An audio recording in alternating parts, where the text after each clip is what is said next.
Hey everyone, Tom here, Battle Rap Resume, here with the first ever Best of Battle Rap Resume compilation. Yes, it has came to this.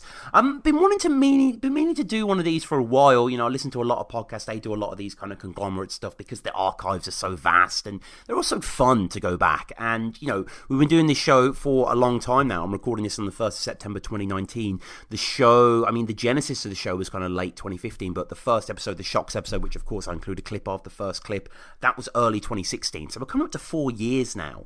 And total, I think that's around 375 hours of content, something like that, which if you divide by days is 15 days, more than a fortnight if you'd listen to everything non-stop, back-to-back, from BRR1 with Shox to, I think it's BRR 140 with Madflex and everything in between.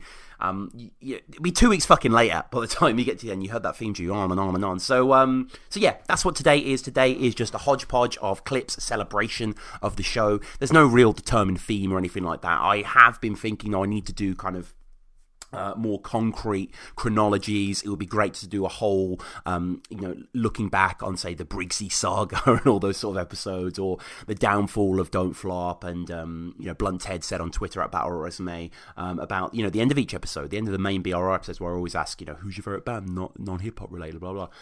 If we could collect all those, that would take a fuck ton of time. But if I could go back and edit all those together, and the favourite films as well, likewise, that'd be really cool. And just have, hundreds of battlers giving their favourite cultural exports. That kind of fascinates me, and I definitely want to do that in the future. But today is just kind of, clips from the past, mostly from the sort of first year or so of the show, year and a half of the show.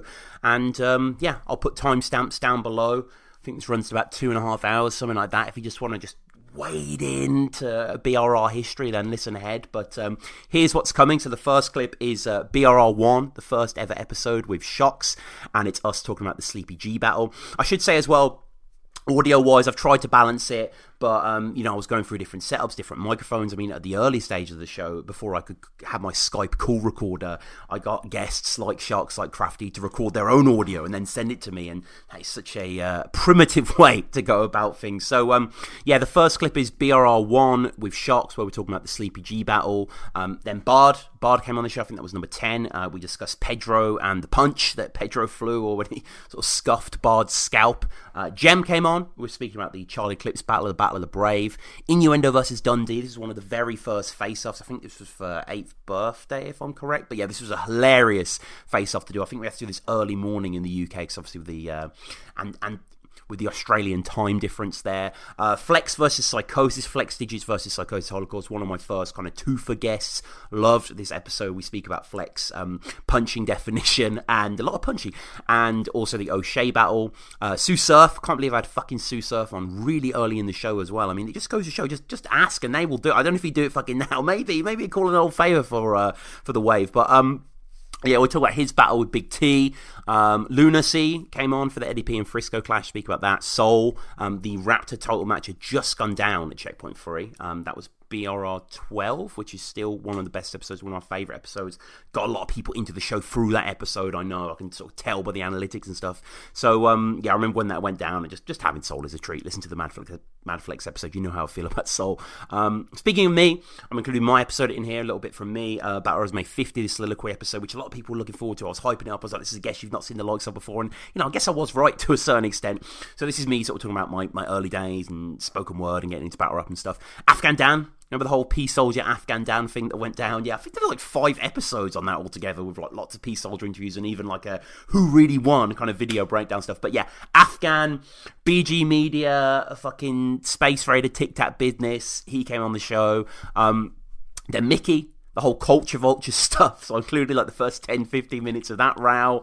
And Zain. The latest clip was from Zain, which I thought was fairly recently, but it's like 2 years or so ago, where we speak about the Mark Grist battle, and we also speak about Shovel T and Marlo and the idea of hip-hop and battle rap. And, I've sort of listened to some of these clips, some I've gone back through, but good stuff here, guys. So I hope you enjoy it. If you do enjoy the show and you want to give back to the show, you can leave us a review on iTunes, 5-star review, be greatly appreciated, push up the algorithms.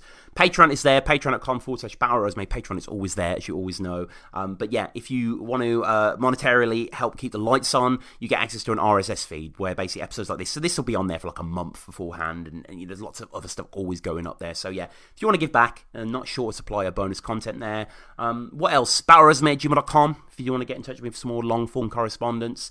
Go back through the YouTube, we're on Spotify, subscribe, tell a friend, comment, all that good stuff. But yeah, these have been really fun to put together, actually, so you can expect a volume 2 soon. And let me know down below in the comments, what are your favourite Battle Resume moments? Maybe ones that no one talks... I mean, no one really talks about any of the moments anyway. We're still a very fucking small show, but like, what are the ones that you maybe always think about or always stick out in your mind? And already some people have mentioned some quite obscure ones that I'm going to have to dig through and try and find this timestamps for. Yeah, I'll get out of your way, guys. I'm rambling as ever. So this has been Tom, Battle Resume, and here is Battle Resume 1, the first ever episode with Shox the Rebel. After that, you quickly went on to battle Sleepy G. So slide back, because when I rap, I snap. Deny that and I crack. If I black, you need an eye patch, because I like using violence. I can't hide that. So lie flat, or I grab something from a knife rack, start hacking his apple like I just stole his eye, man. This was at a this is at kind of like a Fiddler's Elbow event, wasn't it? Was this part of it? It was training days, wasn't it? It was like one of the initial training days. Yes, it was. Yeah. It was. I have to say, this is my favourite battle of yours. I absolutely love this battle. Or I guess more I love your rounds. Like, I'm not throwing shade on Sleepy or anything. I'm just not really a fan, and I kind of find it unbelievable that you did lose this to a judge's decision. Even though, like, I know judging in battles is so objective, and who cares? You know what I mean? The real winners are people who just appreciate a good battle, and you know, it's not like. It's not like it's a sport, but it's not, you know, in that sense. It doesn't rely on results in that way. But I mean, how do you feel about that? Are you vexed with that? Are you annoyed? I mean, is that something you even think about? Or no? Do you know what? I literally couldn't care less about records or things like that. If I feel I lost, I'll say that I lost. Do you feel you lost this one? I don't. Yeah. I don't. But I don't feel that I conclusively won. I don't feel like there's a lot of story behind it. Like Tony D.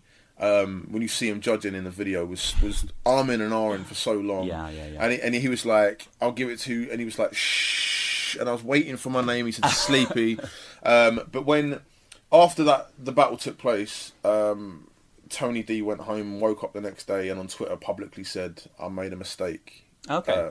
So, you know, but at the end of the day, Sleepy, he really put the work in. I think that was his best material that I've seen from him up to that point and going forward, to be honest with you. I think it was his best material came against me.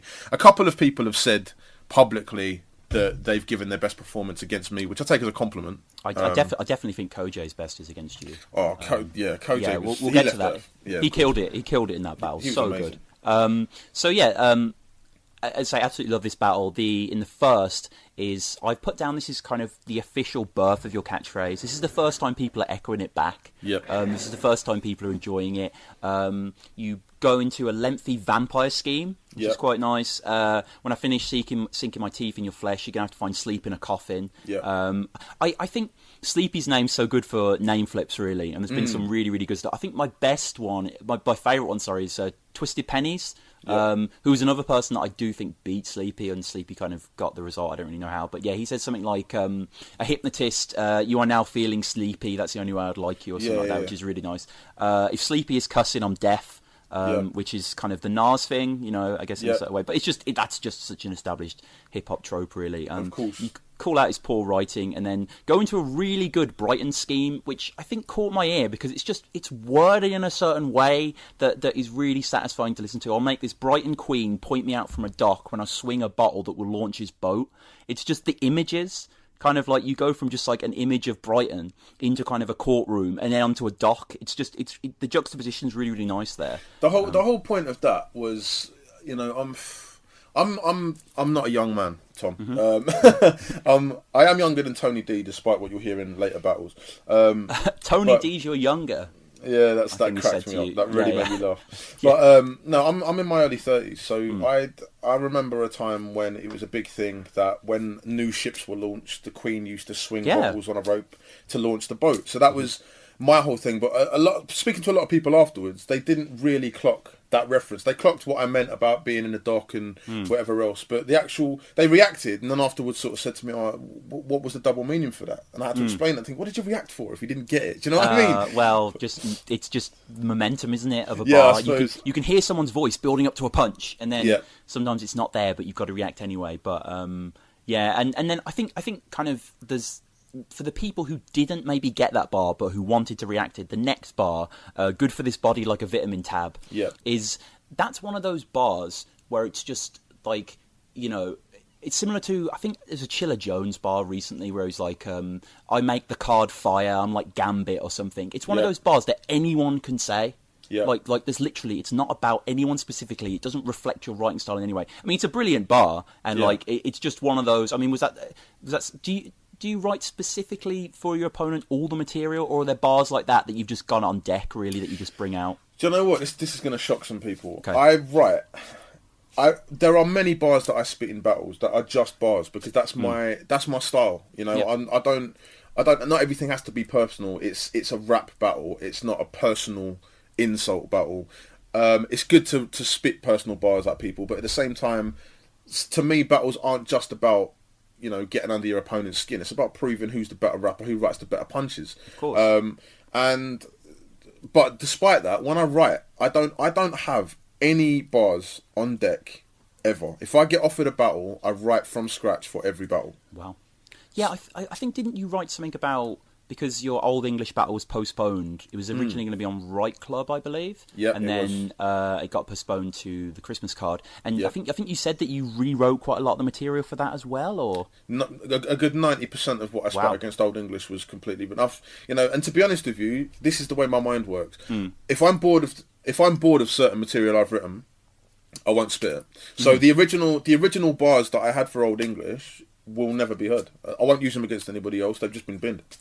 Oh, God. But do you even have, like, some sort of... Are they even written down anywhere, or is it more just, like, they're just out of your head? You just not even got an archive? No, just out of my head. Yeah? I tend to not write. I tend to think my battles stuff in my head.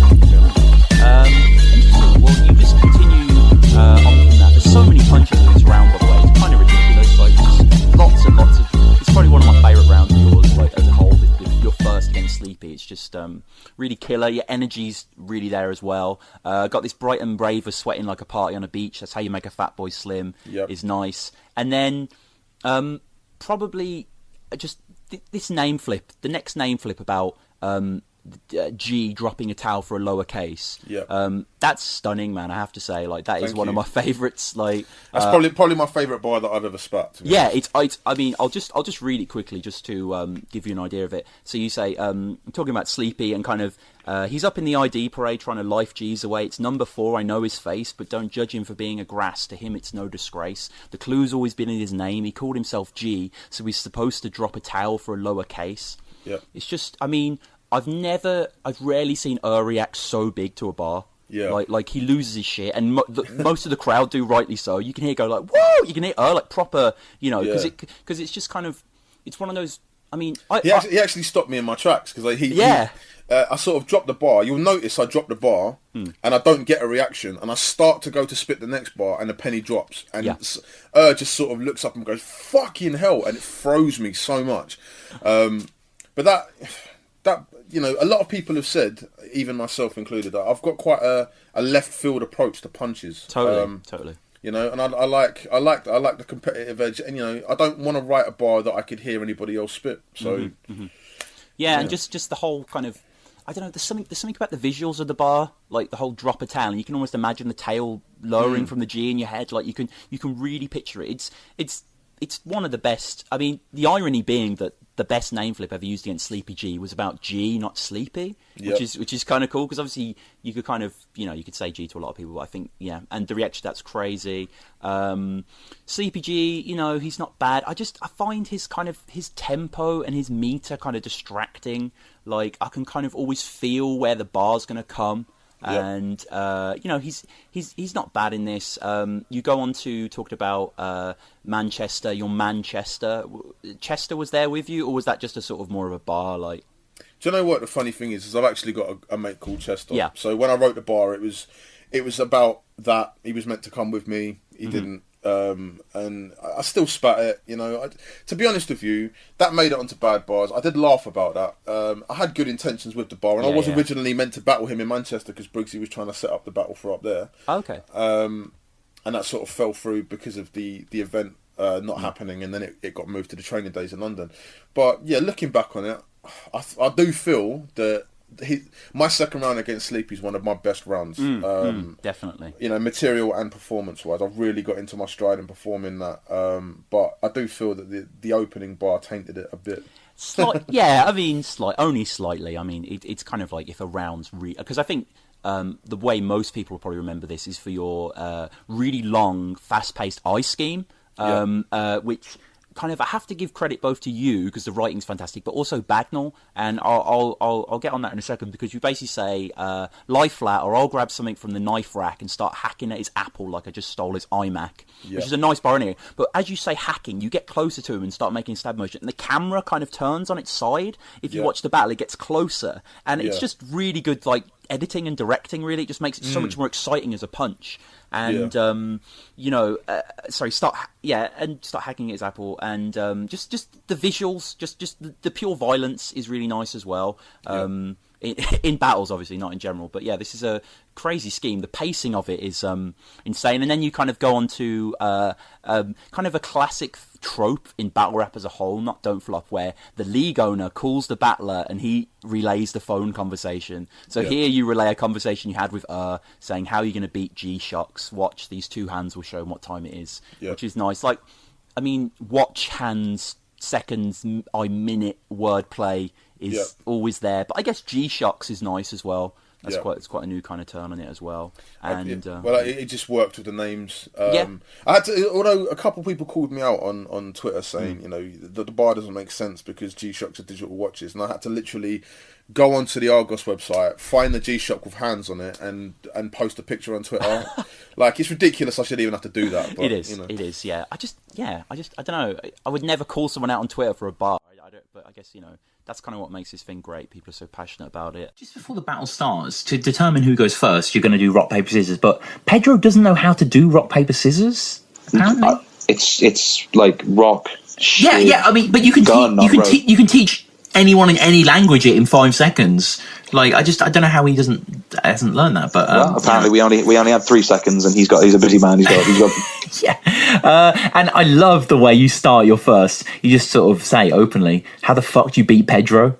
Which is completely true. Like the sort of exasperation in your voice is well felt. You say that he never loses, but he never wins either. You dig into his very disappointing, and I'm completely with you on this one. He's a very disappointing Saurus battle in which Pedro just did. It's like the DNA battle at 7th birthday. Did you see that one where Pedro just keeps saying, "Well, your mum," and it's like, where is this guy from the Oshea clashes gone? Like, you know, where is this imagination gone? He's just repeating the same thing over and over again. Oversaturation. As simple as that. Like, I mean, because Pedro doesn't write for battles. He's a fantastic freestyler, but I mean, when you're turning up to get, you know, and I mean, you mentioned before why he's a little bit calmer on Don't Flop, because he knows where his bread's buttered. He knows he maybe gets a little bit of money, a little bit of moolah for there, and he knows he can't fuck that up by going full Pedro. So, I mean, but he'll keep doing the battles, and it's just overexposure, and I think he just wound himself too tight, and just he's not capable of like the freshness that we saw versus Oshea and what have you. Completely. And it's just, again, you can't just say the rhyme. You can't just say words that rhyme, bro. He's only good for one hit, like the Monster Mash. And Pedro comes in, and Pedro's first is, he comes with some rhymes that aren't bad, actually. Play Yu-Gi-Oh! For 2-year-old. I quite liked. I'll unzip your top. B-A-R-D wants to B-A-R-D. That's good. That was very good, and you can almost hear people in the crowd laughing, like, "Fuck, this is vintage Pedro." Like, fuck, and then it's not really. Says that your mom's under cement. The first contact, he zips up your top, you zip it down. He's combative, you know. Yeah, So that's the thing. Like, people talk about me trying to play the bully in that battle, and he's one of them fucking starts zipping my top and whatnot. So I'm like, okay, all right. So that to me is the green light to get, you know, to use the physicality. Yeah, give and give, man. And I think on Clash of the Day recently, Pedro was on it, and like he revealed that Hulk told him that like you were going to be a bit bullshit or you were a bit of a bully or something to kind of almost goad him into his competitive sense. Yeah, I've seen what he said on Clash of the Day. Yeah. There is that, you know what? There is an extra little bit to this story that nobody has actually heard before. So on a Battle Rap Resume exclusive. at the very start of that event, when I turned up, stood having a pint with Mickey, and while everyone files in, and he just looks at me, he says, "You know what has to happen, right?" And I went, "Oh, mate, yeah, I've kind of, I've gone with the moral high ground on this one. Like, first round, I break down his style. Second, the second 2 rounds, I'm just going to clown on him. I'm just, trying to have a good battle." And he just looks at me and goes, "No, man, that's the wrong decision." And I'm like, "Really? You think so?" And he's like, "Yeah, you know what has to happen." And I'm just like, "Well, all right, well, we'll see." So, I think people weren't as surprised or upset as they maybe would have liked to appear when things went the way they did. Is that what you want battling to be, though? No. Yeah. It's not what I want battling to be. It's what we want King of the Ronalds to be. Right. It's glorified Fight Club. Yeah. Honestly, yeah. And I mean, maybe you can't force that, but if it happens at King of the Ronalds. So that's why you have to fucking come out and pay your money, come to a King of the Ronalds show, because you never know, you never know what you might see. And, you never know what you might see off camera that maybe doesn't make it at the final video. So I'm guessing there are some ridiculous moments that you cannot share here. In what respect? Well, just in the sense that kind of ridiculous, too hot for TV, as it were, King of the Ronalds moments. No. I mean, to be honest, most of it either makes it onto camera or makes it onto the forums. Right.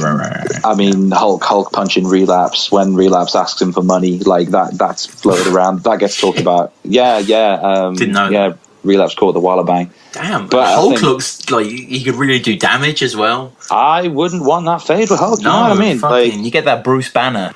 Yeah. So my second with Pedro, I shit the bed. I don't choke often. Yeah, it's weird to see you choking. And you know what I'd done? Me and Lazy Ass Jack, I'd done a full clean run through of all 3 rounds just before the battle. So I do not know what happened. So kind of. Shot the bed, and I just killed out a big old stinker in the second. I can't make excuses for that. The second, Pedro wants you to go on, and Mickey actually kind of cuts you off. Pedro starts to rebuttal your choke, coming with Fabian Barthez, which any eagle-eye Pedro fans know that he said that against Oshea, but it's all good. It's King of the Ronalds.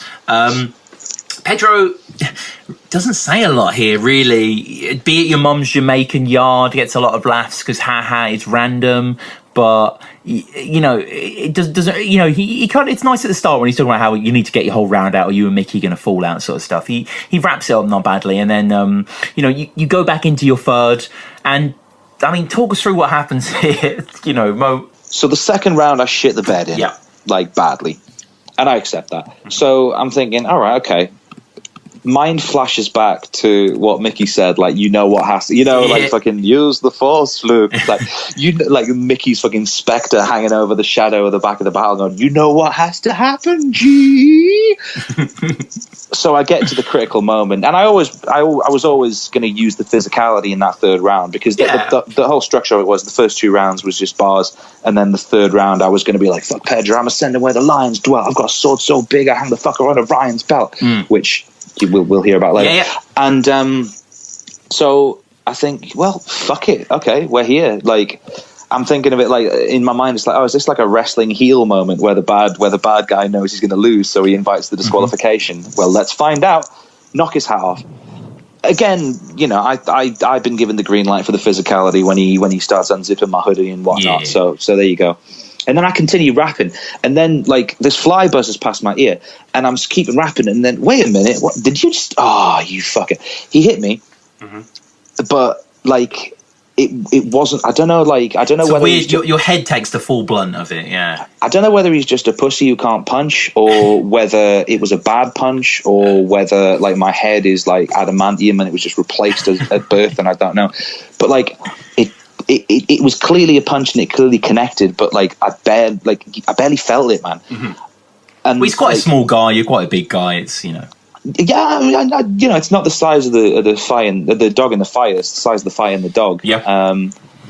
And it's in that moment, people start going, oh, and I'm thinking well, fuck, so what do I do now? Because if I paint the alleyway with this dude, what's going to happen? Because, like, I mean, if a child punches you, like, you don't put your hand through that child.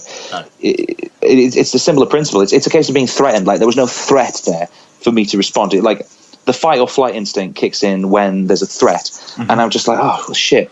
Yeah, you do seem quite calm, but then you seem to kind of rush towards him. I mean, at the end of the day, it's a guy punching you in the head. Like I know a child, whatever, but you're still being attacked. I mean, yeah, and I'm thinking, well, all right, well, fuck you then. Like my initial kind of like response is like, all right, well, fuck you then. Okay. So I start walking towards him. You know, Tim jumps in to get in the way and what have you. And then, it all kicks off. And he's just mouthed it off. And he's mouthed it off like, I will dap you, man, blood. I will do anything, blood. I will knock you, blood. And then, all right, well, fuck your shit then. Yeah. So what happens? Because then the video ends. At this point, the camera cuts off. Yes. Yeah. There was a second altercation off camera where he swings, and it's a clumsy ass swing as well. And I didn't know at the time, but he'd actually bust his hand on the side photo, of my head. Yeah, you look at his photo, and his hand's like a fucking Galia melon. And so he throws it again. Again, you know, it's a game right hand he's got. So he throws that same punch again. And I kind of sort of, move out of the way of it doesn't catch me. And then I've just kind of got him by the back of the neck, and I'm just holding him down, like fucking, is this what you want? Are we doing this? And then the adrenaline's kind of gone because you're standing over this 3 foot tall guy, and you're thinking like, what the fuck am I doing with my life? I'm fighting with rappers in alleyways. And 20 minutes later, we're in the pub having a pint together. It's all sorted. It's I got my ear tickled, and I got an extra 3,000 views. Yeah. No, it's a bit of an anticlimax, but that's King of the Ronalds. It's a crazy moment. I remember seeing about it on the. We should say as well, King of the Ronalds has a kind of its own viewpoint, doesn't it? Back your talk. Back your talk. Join, please. You don't get blocked for no reason whatsoever in Back Your Talk. Like so long as you can back your talk. Yeah. No. Shout out Back Your Talk always, and. I just remember, I think after the event, I was just curious to what actually went down. So I was looking for some sort of recap, and someone was just talking about how Pedro had punched Bard, and it was just like, I can't wait to see this. I think they got it out quite quick, actually. Credit to them. So the next battle, which is the only event that Battle of the Brave threw, this is your most recent battle against Clips. Welcome to London, blood. The shit's different over here. You only ever see the nice parts, but the shit gets gritty over here. All them gun bars sound cool, but we don't listen over here, because this ain't smack. Don't tell me about what you ain't living over here. There's a line. Yeah. Regardless of what you want to say about Clips, I'm not like his biggest fan per se, but like the guy's a fucking giant of the scene. Like there's no doubt. He's an absolute legend. Yeah. I mean, he's brilliant. He's just not my cup of tea. But like this coming, like how did this battle? I mean, did it start with them getting in contact with you? Were they looking for someone to battle Clips, or what was it? They were throwing a card. They wanted. Obviously, it was mainly Pat Stay and Hollow. It was the Pat Stay and Hollow thing. Mm-hmm. And that's where it came from. Like you see, I think Pat Stay. They announced it. I think Pat Stay announced it when he battled Ilmac for the title. When he lost his title, he was like, I'm battling Hollow the Don in London, innit? Mm-hmm. So obviously we were all just like, raw, like, what's this about? Yeah. Like, because we know it ain't Don't Flop, innit? I know it wasn't Don't Flop. Mm-hmm. I was like, where's he battling in London? And then I was at Matrix's again, innit? I was with Matrix and Tony and them lots, and I think Tony told me something about, he was like, oh yeah, Dave hollered me, innit? Like the same people. Mm-hmm. And I was like, right, who do they want to give you? And he's like, they gave me Maffin. And he was like, they want to get in contact with you though, innit? And I was like, oh yeah. And he was like, yeah, holler them on Twitter. This is their Twitter. I was like, cool. So I DM'd them. I was like, yo, how do you want to speak to me? And then they belled me up straight away. They got my number and he called me up and they were just like, yeah, setting up this event, rare. Want to do a 1 rounder with Clips. I was like, cool. I was like, yeah, that's blessed. And then they sent me over like the contract straight away. I sent it back. It was quite quick, I'm not gonna lie. They handled it quite smoothly at the beginning. Yeah, Bonkers, is that the guy? No, that's the artist. This was another person they got to battle. This was 2 bros. This was one bro called Big Chris. He was the one that ran it. Right. And I can't even remember the other brother's name right now. But they come down. They film me some the little thing for the trailer. Mm-hmm. And this battle, like, it got booked when I was in my mid prep for Dialect, innit? And it was 3 weeks after Dialect. Like literally, it was like 3 weekends. Yeah. It was like the 3rd weekend after. Right.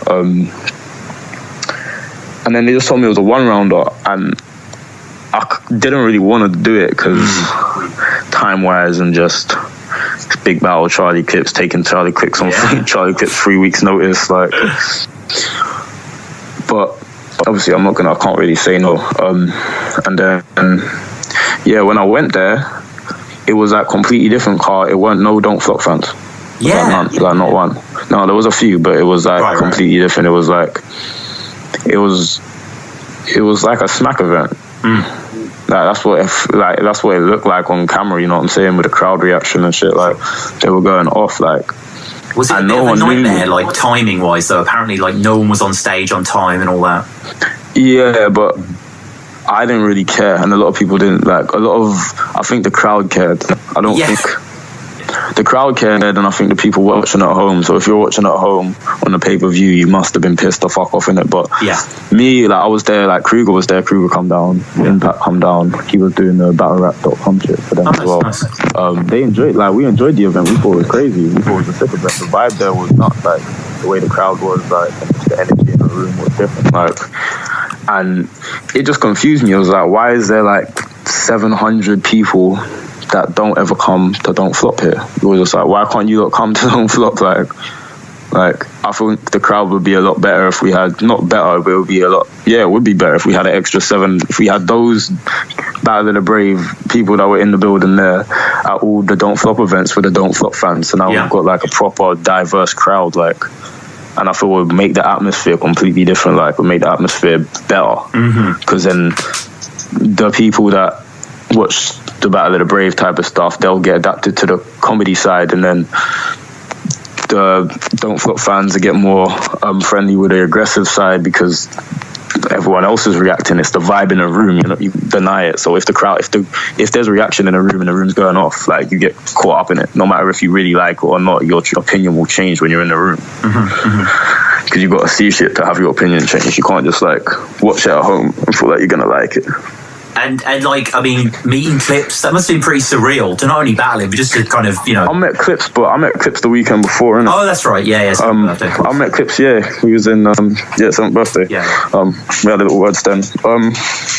It isn't like, it's not really, because like, I don't really get starstruck around, especially someone I'd have to battle, like. If I wasn't battling, I'd probably show like more like, oh yeah, well, go on, Charlie Clips, like, you're alright. But if I know I have to battle someone inside, that goes out the fucking window. Like, I can't be starstruck by someone. Like, of course. I don't really get like, there's only a few people I'd actually like be proper like gassed if I'm who would freak you out? No one will freak me out. No one will freak me out, but like, there's people I'd be like, oh right, him. Like Getz is one of them. Getz is like, I'm a big Getz fan. I've been a big Getz fan since I was like 10, like literally very young. I've like Getz before my friends did, like when people were like, nah, I don't like him, rare. 50 Cent I was listening to, I was in primary school and shit. If you met 50 Cent, anyone met 50 Cent, no. And I respect him for like just what you've done as like a businessman. There's not that many people. Like, it isn't actually that many people. No, like, it's probably like them three, like, until I see someone else and I'll remember someone else. No, fair. No battle rapper I'd get gassed around. No, I mean, I guess you met Hollow and Pat, didn't you, at this event? And they're like the biggest names out. I didn't meet Pat. I didn't really see Pat. I met Hollow. Hollow showed me a lot of love. Hollow showed me a lot of respect. Like, he even hit me on Twitter after, like, he DM'd me and shit. That's crazy. Yeah, he followed me and stuff, like, he was talking to me. Yeah, he seems like a cool dude, man. He seems like a really good dude. He was like, he was telling me that, oh, your style would work out here and that. So like, he was showing respect. Like, I like Hollow. I didn't really get to talk to Pat. I'm kind of pissed off. I didn't really get to talk to Pat. I didn't really get to chop it up with Hitman. But yeah, Hitman was there as well. Jesus Christ, what a card it was that they threw. There were the people there though. There was Stormzy there. There was Cadet there. There was Deneo there. There was Blitz. There was Big Toes. There was loads of just artists there. There was a lot of people in the building that day. That's awesome. So like, I was running into artists like, yo, well, go on. Like, I was talking to just people from here that I don't see too tough. So I don't know. I feel like Battle of the Brave, in a sense, it would be really good if it kept going, because it done its numbers as well. Like, I can't act like the battles didn't get views. Like, my battle with Clips got the same battles it kind of would have gone Don't Flop. And they've got a lot less subscribers, Battle of the Brave. Yeah, they had like, got barely any. It was the first event. Like, they did get good views. Like, for the first event. So, and it's like they did have a different fan base. It's not that they stole Don't Flop's fan base or a fan base that was already there. Like, it definitely seemed like these people, I'd never seen them at battle rap events. That was, for a lot of them, that was their first, you could tell. They didn't know me. None of them knew who the fuck I was. I said it on stage, like, I was like, Gemini, you know who it is? These men were just like, no, we don't. They were in the crowd spitting Charlie. Before the film starts, like the battle on camera, the crowd was spitting his bars. Wow. And I was just on stage like, these niggas here, I'm fucked. Yeah. I was just like, these men here. I was like, they're his fans. I'm pissed. Right. And I clocked as soon as the battle starts happening, you see my face. I'm like, yeah, they like him. I'm like, I'm fucked. I'm like, I knew this was gonna happen when I see the crowd, and I was like, these crowd is gonna love him. I was like, but it's cool. I don't feel like I got clips still, but yeah, no, I think I've got you beating him. He's not bad. I mean, obviously he's freeing the majority of it. No, he wasn't even freaked out. That was all written. Don't let him ever say. Yeah, he wrote for me. Huh? I even said it to him. I knew he wrote for me. I was like, I didn't think you'd write for me. He's like, nah, I wasn't gonna disrespect you like that. I was like, respect then. Shit. Like, I know he wrote. Those were all written bars for me. Did not freestyle that shit. Yeah, the whole 5 hours of head kind of thing as well. You know, is that was good. I like that. Yeah, I like that. Yeah. But I heard a similar line, but yeah, a lot of Zay said it. Yeah. At least we're on the same page, isn't it? So it's not just me being a hater. Yeah, a lot of Zay said it to Mr. Reed the year before in a different way. It's like the same kind of shit, but he drops it in a cool way, innit? So no. I mean, clips in front of a crowd that loves him is like invincible. Like, you know what I mean? Yeah, like, it was definitely a clips are probably the most fun I had in the battle. It's probably the battle I enjoyed the most. I'm not gonna lie. Oh wow. It's the most like the crowd was just like rocking with me. It was different. I've never had a crowd rock like that. That crowd was rocking like that's the loudest I've ever made a crowd go. Like, it was a different feel. When your punches landed with that crowd, they boomed. Like, they were booming, smashing the walls and everything. Like, and obviously, the Don't Flop fans, like, they do that, but not like forever. Like, not always. It's not like a constant thing. No. Like for Soul, they do. Whew. So when Soul's in that blackout mode, that crowd is on like some next shit. I've never got a Don't Flop crowd to react like Soul, boy. You will. That's what I'm aiming for. That's what I'm aiming for. I'm aiming for that Soul fucking too much level gas reaction. Because when he's on, it's the same shit. Like, when was it? It was like the title shot and the match with Raptor. When he had them two, like, he had that crowd just moving differently, like, and he fucked me up. I was like, I battled on the same card and this crowd weren't doing that. Like, but his shits, when he's on A, I feel like he's a room rocker. Like, and people wouldn't expect it from Soul, like, to be the room rocker, you know what I'm saying? Because he's more like a performer. He's more like a rapping based guy, like. Then he's more technical than performance and like aggression, but he's got room rockers, boy. He does, man. He's insane. Like, I know what you're saying. He's kind of like, he's quite a bookish Scot with a lot of kind of like weird references. You know what? I think, like, I've always said this, the Scottish accent, it makes certain bars sound greasy. Yeah. It makes him sound like some great. I don't know, I think it actually makes it better. Like, I think the Scottish accent works better for him. I can't picture like an English brother rapping like Soul. See through wife beater. Like, he just sounds vexed. Like, I don't know. The accent works. Yeah. No, I completely agree. It's got like some mad conviction in it. Yeah. When he's like, oh no. Like, and have the Battle of the Brave people been in contact with you? Because it seems like they did that one event and they've gone ghost. Like, I don't think the business side of shit worked too well for them. Right. I don't really know all the details, but I think like it wasn't like a profitable event. It didn't seem sustainable, no. Yeah, I didn't. Yeah, I thought the prices of the tickets were too high. That was my main thing. Yeah, how much were they charging again? It was ridiculous, wasn't it? I can't remember, and I think they dropped the prices on the day or something. Yeah. And I was like, obviously they started making them cheaper, but it was just like, if you done the tickets for probably like £30, everyone probably would have come. But I think my tickets might have been like 50 and 60 and shit. Right, and I was just like, I think it might have been 60, and it was like, there's only like 5 battles on the card. So it's like a lot of people, like, I think everyone would have come. I think Don't Flop fans, the problem is, this is why Don't Flop fans didn't come, because they made the prices more than a Don't Flop event ever is. And I think if they didn't do that, everyone from Don't Flop they would have come. They all want to see Hollow vs. Pat.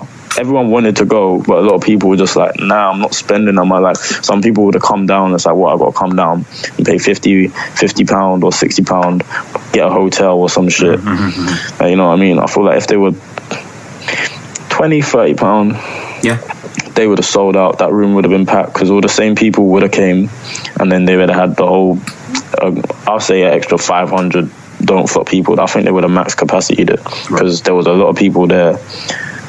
And if you add how much is usually there in a Don't Flop event and take off like 300, you're still going to max out the whole capacity. Like, but I don't know. Like, I wish they kept going. Me too. What they did was a good thing. Yeah, competition makes things better for everyone. You know, Don't Flop would be I would say it's like too much competition. Yeah, I guess so. But it's almost just like what they did was good. Like it was new fans. That's what I liked. They had people, as I said, like there was fake. There was like people like Stormzy, the Cadet, the Neo, just actual like rappers and a lot of artists. Obviously, a lot of artists come to Don't Flop, but it's not people. Not too many people that like. I've never like a Stormzy.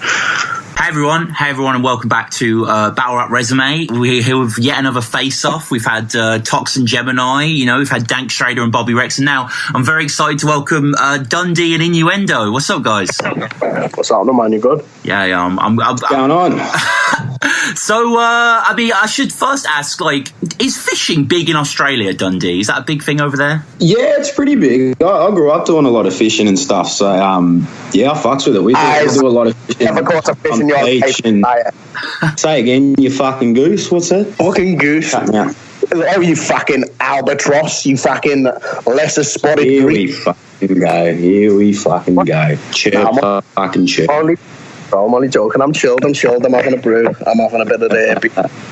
It's all good. It's a nice early morning for me. Good. And, you know, this battle, like, really huge battle. A lot of people are looking forward to this one. That surprised me, to be honest. I didn't think they would. So, yeah, it's nice. That's it. Yeah, Dunn, have you been over to the UK before, or? Nah, this will be my first time over there, bro. So I'm looking forward to it.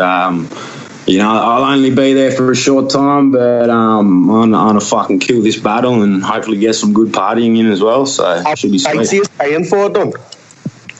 What's that, bro? How many nights are you going to stay over for? I'm not sure yet. I think it'll probably be like maybe 5 or 6 nights or something. I'm pretty sure. That's still like a little holiday, isn't it? Still, do you know what I mean? Yeah, it's good, man. Like a cunt from fucking Tassie, like, you know, going around the world. I'm doing my thing. It's good, bro. Are you going to stay in Leeds, or are you going to try and go to the whole like thing? I have no idea yet. I think I'm hashing that out with the Don't Flop Australia boys this week. Is like the game plan of what I'm doing and shit. So yeah, I'm pretty much just gonna wing it, dude. Like I'll spend a lot of years just fucking couch surfing around Australia. So I'm real good for the mission. Doesn't matter where the fuck I am. I'll make a good time of it. Yeah, that's always the one, to be honest. Like the amount of times that I've just like had to sleep on a park bench or some shit after an event. Plus I'm battling a Scouser, so I know there'll be some fucking drugs about, so it's all good, man. I'm a changed man. I hate the way you're trying to tarnish my reputation, Dundee. I don't appreciate it. You're getting defensive, bro. I've only said one thing about the drugs. You keep getting defensive about it, bro. I'm only joking, man. Fucking, I love drugs. Drugs are fucking amazing. I can't wait to leave. We've got that in common. I think it's a bit of a mirror match for that one. Yeah, I think you'll both be doing something off a mirror eventually, yeah, but I don't know if it's a mirror match. But, you know, coming into this as well, like, you know, you guys have had quite a bit of back and forth online. That, as fans, that's great to see. Yeah, it's fucking great for fans to see when I'm blatantly losing. Do you know what I mean? If I was winning, I'd be more arsed talking about it. I'm glad you brought this up, to be honest with you, because you know how fucking annoying that was for me. All I did was fucking share the GoFundMe link with a little bit of banter and that, and then I go fishing. I'm able to charge my phone. I've got a tirade of abuse with 300 fucking likes supporting some guy they'd never heard of fucking 6 weeks ago. Nobody knew he wasn't. I'm fucking vlog god, bro. I'm top tier of vlogs, bro. You don't understand. I do this shit in Australia and can't fight back. So the fact you've even bitten back, I'm just sitting here lapping it up. Like, fuck yeah, let's go, cuzzy. up to an L, do you know what I mean? I took a very harsh L there, but I don't think I instigated anything that deep, you know what I mean? I was slightly offended that he decided to go in on the whole fishing thing, and I just thought there's no need to, don't talk about my temp, bro. That's all I'm saying. If we want to be friends, don't talk about the temp, man. Thank you, Eddie, bro. You know what I'm saying? No, they were great though. Like, not enough battlers seemed to do that sort of shit, and it was just really like fun. Battlers have got no fucking personality. That's one thing I'll say about Dundee. He's got personality. 90% of battlers are boring twats, and there's no two ways about it. So if you put two, I'll co-sign that. Me and Dundee, we've both got big personalities. You know what I mean? So there's always going to be banter. I think what we'll find on the days as well. I think because I know Dundee can do a little bit of the old freestyle and night, can't you? So I reckon there's going to be quite a lot of. I reckon there'll be two battles going on the day, sort of thing. I can see there being like loads of little. Just someone will say something and then someone will flip that, and there'll be a back and forth, but over things like that, like what I've done with Lego, and that runs alongside the writtens as well. And I just think both of us on stage when we're on form, we're funny cunts. Do you know what I mean? And that style. And I think as much as we've had this shit talk, man, like I think this is the opponent I've looked forward to the most minute. I know this shit, as you said, it's going to be crazy back and forth, bro. Like, well, it was the person you'd look forward to most for about a week, and then you confirmed Head Ice. Do you know what I mean? You're battling Head Ice. What the fuck? Yeah, man. Real talk in Australia. It's happening in January. Yeah, man. Fucking, I went from Innuendo to Head Ice. So fucking, I think Tupac might come back from the dead next week or some shit. And I can battle him, bro. Oh my god. Rob Wilson gets Big T. Dundee hasn't even battled me yet, and he got Head Ice. It's like I'm like the fucking good luck Chuck at battle rap, aren't I? Dundee, Innuendo made a fairly valid point in one of the video blogs saying, your biggest battles have been against posh little gimps. What's that? Hey, I take offense to that shit, bro. No, you just said that all professional on a radio show. Innuendo made a valid point and then sing. Oh, fuck, kill that noise.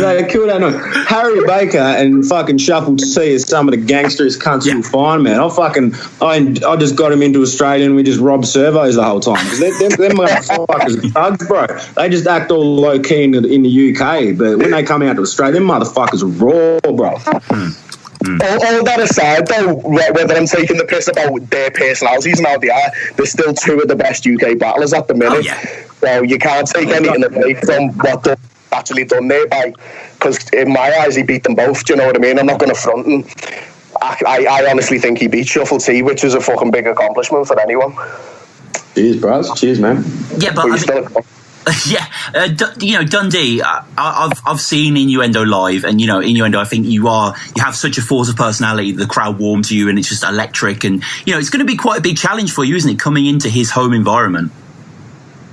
Yeah, that's it, bro. But at the same time, like I just went over to World Domination at last month and battled the hometown dude Realistic, and I went first. I had the first verse of World Domination, and that's what I'm about, man. I'll just set the fucking standard and do what I do, and I think hopefully, I think the crowd will warm to me. I think that the Don't Flop crowd is probably a lot more suited to my style than the King of the Dot crowd. Yeah. So yeah, I'm just gonna do what I do, man, and fucking. I'm looking forward to a classic down the lane.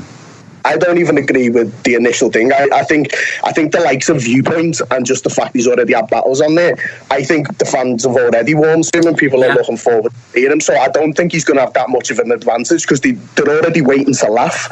Do you know what I mean? Whereas with me, they're probably thinking, hold on, when's he going to choke? Whereas with Dundee, they're ready to laugh already because he's been funny in his other battles. So I don't think that's going to affect it at all. I think he's going to get treated very fairly by the crowd. And it's fair to say, Dundee, as well, you are fairly new to most Don't Flop people because you've been had some great battles in there, but you've been battling since 2010 on cam, haven't you? Yeah, bro. One of them's just did 3,000 views from 2010. Well done. There's some lower views than that, bro. Don't you fucking worry about it. Yeah, I started freestyle battling back in probably 2000. 2003, I reckon, like just locally in my hometown. I think it was about 2010 I got into the a cappella format, but for like the first, 3 years or so, like I was just having fun with it. I was taking a lot of fucking drugs at the time, so battling was not a priority for me. I'd write that shit in like one night, whereas it's been the last probably 2 years where I've really actually taken the shit seriously and stepped up with it. So there's a lot. There's a lot of battles of mine from back in the day that are fucking terrible. Like, don't get me wrong, but I'm a new beast these days. That's what happens. Like, fucking, if you do too many of them, there's fucking loads of shit ones. I'd say 90% of mine is shit. They're all there, just in public view of everyone. The best thing about Dundee's battles is, though, because they're all at the time Sprungy was living in Australia. Right. So doing him has been the best thing. I'm not even watching the battle. I'm watching Sprungy in the crowd, just looking like a fucking gormless twat. When he tried to do the coin flip against Kesa, that was the best part of the battle. And that drunken motherfucker. That cursor battle, Dundee, that's got like 230,000 views. That's a big one. Yeah, well, that's pretty much all Cursor, man. Like, that dude's, his work ethic is crazy. He just popped off at the right time. Like, his fan base is amazing. Like, he'd probably be one of the biggest rappers in Australia, not just a battle rapper, and he's done it all off his own back through social media and stuff. So yeah, I'd take no fucking claim to getting those 200,000 views. Like, that's on Cursor, you know what I mean? But it's done a lot for me as well. Like, that's got my name out a lot back in the day. But at the same time, for me, a lot of people, that's one of the first battles they'll see of mine. And as I said, that was back in the day when I was, fucked on drugs and shit and not taking this shit seriously. So it's kind of it's a double-edged sword for me, that battle. Right. Case is kind of like Australia's answer to Lunar C a little bit, because he's just actually kind of blew up a bit as well, especially for the 360 battle. He's well known for his music, isn't he, Casey? It's crazy. That dude is like really well known. Like, fucking, I have dudes in my hometown all the time that have no idea who the fuck I am. They go, "Do you know Cursor, bro?" And I go, "Yeah, I know Cursor, bro." So, people say that. You know, yeah. Straight up, bro. So we'll just I guess we'll just wrap it up quickly with, is it fair to say you guys probably are one of the most exciting battles on 8th birthday? Like, people are geared up. Well, I think it's going to be. I think it'll be one of the most entertaining battles by far. Like, I don't think we're going to go in and try and, like, out-rap each other and have a fucking bar fest. I think we're both going to go in, have some fucking fun with it and put on a show for people. So I'm real looking forward to this shit. Mm-hmm. I'd say up until, like, last week when Aaron announced the Indiegogo shit, we were probably the best battle. Now I know fucking, the likes of Tony and Pat Stay, whatever like that. But I think on that day as well, that's the favourite day for me. It's the last day, it's Sunday. It's in Leeds. It's just going to work better for me. I think if I was on the second day in London, I just know for a fact I wouldn't be able to give it me full attention because I'd be off my fucking head from the night before.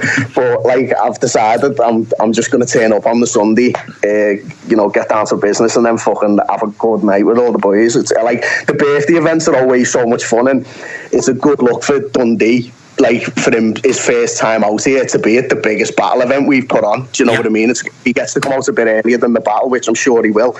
It's going to be a few days of madness for him, and that's more important than the battle to me. Do you know what I mean? I'm not asked because, like, that's I think. And I'm on that's such a big thing with battle rap is the experience of it all, meeting all these people and having a good time. Like, I've got so many crazy experiences that I look back through this shit, and none of it's really to do with the actual battle. It's the people I meet, and it's the fun times that I have. So I can't wait for this shit. Yeah, battling's just a byproduct of partying in my eyes. Do you know what I mean? It just kind of happens while you do it, as long as you're having fun. Yeah, well, everyone should pick up a ticket to 8th birthday. Go on the Indiegogo campaign, as you said, Innuendo. That's where you get your tickets. You can also help donate to greater matchups. But yeah, I know that, like, Pat Stay, Tony, whatever, that is a kind of AA matchup kind of thing. But this is just a really fun one. I think everyone knows this is going to be a good one going into it. It's a smart matchup. Everyone's excited for Dundee. Innuendo as well. Like, you rarely battle on the big stage, to be fair. I know, tell me about it. Well, do you know what, though? I think the reason for that is I think everyone knows how little I take battling seriously anymore, and I'm trying to shy away from it in some respects, and I kind of go back like a junkie, if anything, because I need to battle. And this all happened. I remember the night I was with my mate Eddie fishing on Sefton Park. It was about 2 a.m, and he was saying, why don't you do any battles anymore? And he was saying, you know, your Lego one was good, you fucking fell off in this one. He was talking about, he was saying, but you never get any good opponents, and the only one I've had was that fucking Johnny Storm, like on 4 days prep. And he said, well, why don't you ask? And I said, you know what, I'll do it for a laugh. And I messaged there about 2 a.m. while I'm fishing. I just put 8th birthday weekend ? Like, and he messaged me back saying I was going to message you, what do you think of Dunn D? And I'd just seen Dunn D for the first time because the shuffle battle had just come out, and I'd checked a couple of his battles, and I was like, you know, that is the perfect matchup. So that's all down to air, really, because I think Dunn D probably could have got a bigger name, but I don't think he could have got a better matchup. Do you know what I mean? I think it's like a perfect matchup. I think it really suits my style. I don't have to change it. I have to do it all. Like, we can just go in and have fun with it and be who the fuck we are. And yeah, it's going to be good. You know, if people don't like that, they can fuck off. Do you know what I mean? As far as I'm concerned, if people want bars in every battle and they just want to hear some crazy, intricate schemes, that's not the whole idea of a battle event. You've got to laugh a few times. Do you know what I mean? And there's not enough of that sometimes. So I'm looking forward to it, man. I am excited. I've struggled writing so far. Like, I'll be honest, Dunn, you're a hard guy to come up with angles for because there's not that much about you out there. Whereas you haven't done your research, bro. Like, there's plenty if you look into it, mate. With you? Yeah, there's plenty. You just look into it, bro. Fuck it, you be right, man. Give me a couple of tips if you want. Like, you know, if you come up with any ideas about yourself, and I'll jot them down. Wait, yeah, no, I'll check your inbox, man. See. Well, how about we buy bars off each other? Because everyone else is doing that now, aren't they? So, right, so yes. I'll write those second. You write my first or something. Fuck yeah, deal. All right, guys. Well, we'll wrap it up there. But thanks so much. Gating his 8th birthday. Innuendo Dunn D. Cheers, guys. Thank you very much. Thank you very much. In my eyes, I honestly think you should be hosting the battles. Fuck Air, because you have got the least offensive Midlands accents I've ever heard, and I'm a huge fan of the show. So I'm big up Dunn D because I thought this was going to be a whole load of shit talking, but we were actually both quite professional. I appreciate that. Yeah, this was great. This was great. Cheers, bro. Cheers. Now, get back to your fucking tent and catch some fucking fish. Get out your fucking goose. Don't take some drugs and put your fucking bright green high vis on your soft cunts. Back off, dickhead. So we push forward then, Flex, and it's fair to say that with the pseudonym battle and the 2-on-2 that came before, but especially with the pseudonym battle, you kind of cemented your place in the Don't Flop roster. Had another 5 battles in 2009. This is before the Oshea battle. You battled Chronicle as well, Einstein, lesser known names like Ruby Kid, Censor as well. Like, was it something that you just couldn't get enough of? You were good at it, you got a good reaction, you just want to do it more? Yeah, basically, I just sort of got hooked on doing it, and it was fun to do. It was fun to write bars, and I was always good at taking the piss out of people, and I could always, I always had fun sort of playing with words, so it was perfect for me. It was, I just enjoyed it, and I enjoyed doing it live as well. Like the whole adrenaline you get from it was, it made me go back. That's crazy. I did 5 battles in 2009. That's right. Wow. On it, you were at it. Wow. Yeah. Okay. Shit. No, sorry, you did 7. 7. You did 7. You did you did Oshea and Byrotechnic with Appeal. Your pseudonym is mentioned. Byrotechnic, I remember him, man. Then you battled Chronicle, Ezekiel, Einstein, Ruby Kid, and then Censor was the final battle. You had 2 battles uploaded in December 2009. So yeah, busy month. Yeah, fucking crazy, man. And we get to the second birthday. So the fact that Don't Flop's having a second birthday perhaps indicates that certain successes are happening, events are getting bigger. Like, was it a bit more of a thing at this time, a bit more of an event? Yeah. So this was the second birthday where I battled Oshea, right? Yes, right. See, in Liverpool, he lives up to that typical criminal stereotype because he's got an encyclopedic knowledge of car stereotypes. Plus, I can never decide if you and your mates are even human, because if we lined up Sprungy, you, Innuendo, and Riley, you look like the 4 stages of evolution. Yeah, it was getting much bigger. It was really gaining some steam. I think Cannabis was meant to do a live performance at that, and Ed Sheeran. Well, Ed Sheeran, yeah. Ed Sheeran did perform. He did perform, yeah. I actually talked to him at that event, but we were just our names were actually written bigger than Ed Sheeran. Remember Ed Sheeran come to when you and Chronicle did a 2-on-2 and all, you might get that mixed up. One of them anyway, Ed Sheeran were there. Yeah, he's judged Ed Sheeran. I know O'Shea's name on that flyer was bigger than Ed Sheeran's, and it wouldn't happen now. But yeah, it was getting a lot bigger around that time. This would have been about late 2009? Late 2009, yeah, kind of coming into 2010. And Oshea at this point, he was kind of Mr. Don't Flop. I mean, he kind of still is, but especially back then, right? Yeah, definitely. Still is. Yeah. No, I mean, had him on the show. Gonna have some videos out soon about Oshea as well. Huge fan, great guy. And, same here. He's got an art of gold. He's one of the coolest people you could ever meet, and he's one of the best rappers of all time. Oh man, yeah, he's like, I mean, this is nice. He's such a sweetheart, isn't he? Just such a nice guy, and just a genuine guy. Like, you know, and but also a killer battle rapper who can say some fucked up shit. He's no fun to get drunk with, though. That guy goes over the top. Right. Okay. You heard it here first, or maybe you already guessed that. I don't know. But so you kick it off. I can't say much. No. You kick it off, and you go into a brief history of you and Little Stee, as you call him, and you say that you battled before in York and you ended his winning streak. So that was the first battle I did, what I touched upon earlier, where it was... so the first battle I did was me and Appeal from Sheffield versus Pyrotechnic and Oshea. So yeah, he won. He only... I mean, I over sort of inflated it a little bit, but he won a couple of battles before, and we took that first battle, so that's what that's in reference to. And, you know, you're going on Sprungy. It's ironic that O'Shea's mini-me is double his size. Yeah. You talk about kind of the sort of hypocrisy of the Reece Jones Yunnan bars, and like he's not going to start anything with you in sense. So that was pretty contentious at the time, wasn't it? That little event. Yeah, definitely. Yeah, I wanted to sort of try and. I mean, I did a couple of battles before that where I was trying to be more contentious with everything, and it was sort of trying to pull strings sort of things rather than just going in with, you know, sort of jokes and bars. So how do you battle Oshea, right? Yeah, exactly. Yeah, I had to think of something else. I didn't know what he was going to come with, because when O'Shea's on top form, he's the best. You know what I mean? So, and you don't know how he's gonna approach the battle. And this is seen as one of his better performances, isn't it? Like, he does kill it. Yeah, I'd say he's best in my opinion. I think so. I mean, this is the, you know, birth of Shit on a Shark and stuff like that, but just has a steamroll of a performance, doesn't he? Just effortlessly just swings from punch to punch. Exactly. I mean, I think somebody posted on maybe the comments on there and put it the best. It was like, you could put anybody against Oshea on that day, and it's like stood in the mouth of a dragon. It's like you can shout all you want, but when that fire's coming towards you, you know, there's not much anybody can do. But I still think I put on a good performance for that battle. No, I think your second especially is really good. You're going on his Morrison's job. Talk about him being in the advert, holding a sign, Reasons 96, Why My Life Is Shit, which kind of recalls an older Morrison's advert, but I think people can appreciate the punch. And we have a lot of kind of homonyms here. You know, you won't touch a shaved beaver because you look like a shaved beaver. You know, promoted to the frozen deli aisle the only time he's stacking chips. Yeah, I had them bars about that. Yeah, that was good, man. And then Karma's a bitch. You know, he's a scouser who robs, but also he got robbed by Kruger and Lego, I think you say as well. So there was sort of some confusion. Right, okay, yeah. It's when he said that, innit? You're from Chesterfield, simple and plain. Local news headline: man slips in the rain. Yeah. Because that literally is what he's like in Chesson.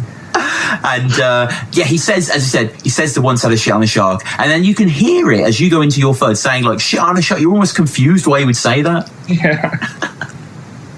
I mean, it was kind of you were there, I guess, for a birth of a catchphrase. Not exactly the most popular catchphrase ever, but something every Don't Flop fan will know. I see people wearing that shirt all the time, and it just birthed that whole And I'm glad. I'm sort of honoured that it was done in the battle with me. Do you know what I mean? I really think that's made on like a wall in Liverpool as well. Some graffiti artist has written massive, in huge writing, like full burner, so gangster ass shit on a shark. It's like in the centre of Liverpool and stuff. That's pretty cool. That is pretty fucking cool. Yeah, I didn't know that. And you talk of in the third of him being in a firm, and he left because he was asked to glass someone and he wouldn't do it because he'd spill his pint. Yeah. Liverpool, the only city in the world you can catch AIDS from a handshake. Catch AIDS from a handshake. Yeah. And never decide if your mates are even human. Lining up you, Innuendo, Sprungy, and Ricky Riley looks like the 4 stages of evolution. I like that bar. That's good. Like, it's a really solid round. Down memory lane. Good bar, that, mate. I think it was that third round what I did really generally like. I'll have to through these, but I should have. No, seriously. If so far, I would urge people as well. Listen to the episode. Check out Flex's third against Oshea. It's really good. Like it is, and like you say, Oshea was on fire, but that doesn't mean the second person can't still be really good. Exactly. I mean, lots of people still come up to me to this day and say it's their favourite battle. So. You can't say it's your favourite battle unless it's got to be two-sided, and I do think it's a two-sided, but like I say, Oshea was really, levels above anything he'd previously done. I think even he would admit that. And I mean, you talk about the two sides as well. You have the kind of two approaches, and you speak at the end of your photo about the changing climate of battling, and sort of say how if you take away O'Shea's comedies, basic rap, just stating the facts, a battle these days is hardly what it is, just a tea party with a set of smarmy pricks. Call your ma a bitch, and afterwards you don't expect to get hit for it or something like that. Like, was that something that you genuinely felt was Don't Flop his second birthday now? Was it pacifying what you love? I mean, what it was sort of going through a weird sort of. It was sort of going through a comedy versus bars, but it wasn't. It wasn't sort of. It was playful. Do you know what I mean? That was a playful sort of jab at it. But it was going through that sort of what's better, hard hitting bars or jokes, and that was all that was a reference to be honest. Right. In fact, I mean, it works. I love joke battles. I love comedy. Comedy rappers. Some of my favourite battles are comedy. Like Oshea and Cal. Well, Oshea is one of our favourite battlers of all time. It was a playful comedy, if anything. And apparently, the person who inspired Oshea to rap was too sissy to battle you. Lee Scott, was that a reference to that? I don't know. I mean, you don't make it clear. I think it might have been. You were going to battle Lee Scott, weren't you? Yeah, well, I don't know if it was going to happen, but there was some back and forth sort of action. I think it was probably a reference to that. I'd need to listen to that again, but I would probably say it's probably. But there were tons of battles that never formulated that we started writing for them for whatever reason they stopped. I was supposed to battle Monster under their bed, weren't I? That failed like a week before or something. He pulled out. And you say fuck Nuts magazine, and because was them and Oshea in cahoots or something? Yeah, I think it was Pete actually. Pete Cashmore was working for. He just done a write up on him. He did a write up. So we were a big thing at time, wasn't it? I'm going to drop that in, and I became friends with Pete Cashmore a few years later, and I remember him pulling that up on me. So yeah, it was a reference to that. And then there's a lot of Steve and Steve references in this, and we closed out with pretty heavy one. This homo. I just put homo called Steven in a box, like that faggot from Boyzone. I think he just died him. Yeah. But ended with a nice bit of shock value. Just a little soft take. And speaking of shock value, Oshea mentioned in this battle, it gets mentioned in tons of battles. It's one of those mythic Don't Flop things that kind of there's no footage of, but everyone knows about. The Definition incident. What happened there? As in Definition explained it. He not on the podcast actually. We didn't talk about it, but I'm just saying it because Oshea mentions it. So just quickly, did you get one bomb by Flex? And oh no. I've gone through the story so many times. I'm sure there is a forum, and I think Definition writes. There is actually. I'll try and find that. Yeah, you're right. There is that. He writes his. I'll tell him. I'm not bothered, man. I'll tell him. Yeah, please. No, but you told me all about it. You rang me up straight away. Well, I can't remember why you, but you fucking you smashed him in his nose. That's all it was. And then dragged him to a toilet and went, fucking clean yourself up, mate. But I can't remember what it were about. You were just drunk being daft. And I can't remember. This is what people have told me. You weren't like you hated him. I think just in the heat of the moment. Flex just hits people in the heat of the moment daft. That's right. It is true, but it weren't no beef, were it? It wasn't beef. It was like a drunken pub fight. What you might see. It was one of them, and it just happened to happen between me and Definition. We were sort of at the same level back then. We've both done a couple of battles. We both in the north, and we both, cocky. And you were sound straight after anyway. I've never had a problem with Definition since. Was there ever any talk of you two battling? Yeah. I think they're still messing me. Maybe a year or maybe 2 years ago, maybe a little bit further, I don't know. But yeah, I mean, it's been brought up in the past, and it was going to happen, it wasn't going to happen, and it sort of went past the point of being relevant, so I just lost interest. But it also takes it back to the thing where we're saying, like, Don't Flop started getting, like, polluted more and more with these, like, smarmy, what did you call them? Smarmy kids, whatever. Well, like, someone punching someone were like the biggest thing ever, and all the forums are blowing up. Whereas like where we come from at North England, people get punched all the time. Like you're forever punching people. It was just that. It wasn't minor. Like it wasn't like it wasn't over. It weren't a big deal. I don't even know what it was over. Like definition might remember. Like I said, I'm sure there is a forum post out there. I swear he tapped you in face first, messing about, didn't he? All I can remember, it was just no more than like your little average pub fight. Right, yeah. It never felt too serious. It just happened to happen between between us. We're Northerners, man. He's a Northerner. We're Northerners. Sometimes you just have a little swingers when you're a bit pissed, man. It weren't a big deal, but it's just like them little forum kids. Going crazy, typing shit. I like definition before it. I like definition after. There's never been. It's all right. Told deaf. Yeah. And Psychosis is like, well, just before we get onto the censor battle, which I'm really excited to talk about because it's a fucking crazy battle. Like I have to say, like when I've been mostly watching recent battles. Normally, I don't go back unless I'm doing something for the show, and hadn't watched this battle for a few years. Fuck me, the emotion in that battle. Like that's a heavy battle, that censor battle. But, it's censor battle. Yeah, it's crazy. But we need to get onto that. I don't want to get ahead of myself again. And shit like that was big. I mean, it still is. Shit. It's some people like, like this is like low key a profession. Like. No, and we move on then to the next battle. And in your overall canon, where do you view the Big T battle? Is it one of your best? I know I get a little complicated when I spit for you niggas, but pay attention. This is slow as I'ma get for you niggas. What you about 300 pounds solid? Well, I bet you weak. Oh, you feel disrespected? Well, I suggest you be. I throw his ass in the truck. Just to let you see that you ain't gotta know your alphabet to find T in the SUV. Yeah, I think for a lot of reasons besides just like how it came out, but for growth purposes and like how I was, like the backstory behind it and all that shit. Like it really turned out to be a good battle. And he was fighting back. I like that more than anything. He was really fighting back, so it was fun. It's one of those good battles, isn't it? URL, it happens in all the leagues, where just visually it's a little different and it adds to it. It just changes the whole mood. Yeah, exactly. It's like Mortal Kombat on like a special board or something. Yeah. But it's in the back you have Bizarre and rather than some weird shit exactly. Burned Rubble is like a clothing store in Royal Oaks, apparently. Yep, exactly. Somewhere in outskirts of Detroit. Yeah. As I said, Bizarre, X Factor, JC, Marv 1. It's crazy, man. Just like you say, the backdrop to this battle is great. Yeah, I agree. Now that you say it, and just the energy is terrific throughout. Both of your rounds here, the first round sort of thing, the whole Beyonce, drop a baby from the rock kind of thing, and then you have Chiller quoting your vice versa line in the prep battle. That was interesting. Yeah, I felt like I might be, if I'm not mistaken, I probably might be, if I'm not mistaken, most mentioned easily. You know what I mean? Like if you like. Especially if you watch URL, it's to the point where you watch battles in both sides. So you figure you watch Big T and John, they both mention me. You know what I mean? Like you watch Verb and Hitman, like it's always Surf said something, or let's play Swear to God, or fuck, I gotta put it in whatever joke they want to. You know what I mean? Like.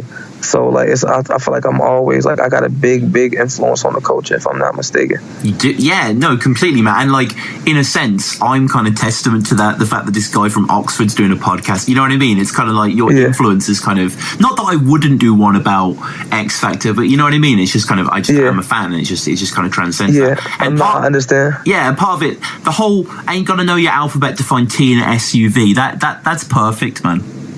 I'm not gonna lie, like that's one of my that's one of my most slept on. I think like some shit like that just fall into place, you know what I mean? But that's like one of my most favorite bars ever. Like that shit is so crazy to me. Like the whole 'cause, you know what I mean? It's set up like talking about the Jeep first and then T in the SUV. Ass in the trunk, and I just from what I when I sit back and I watch this shit, and even when I'm watching a motherfucker and it's and they say something and a lot of people don't give me the feel of, damn, I would have never thought of that.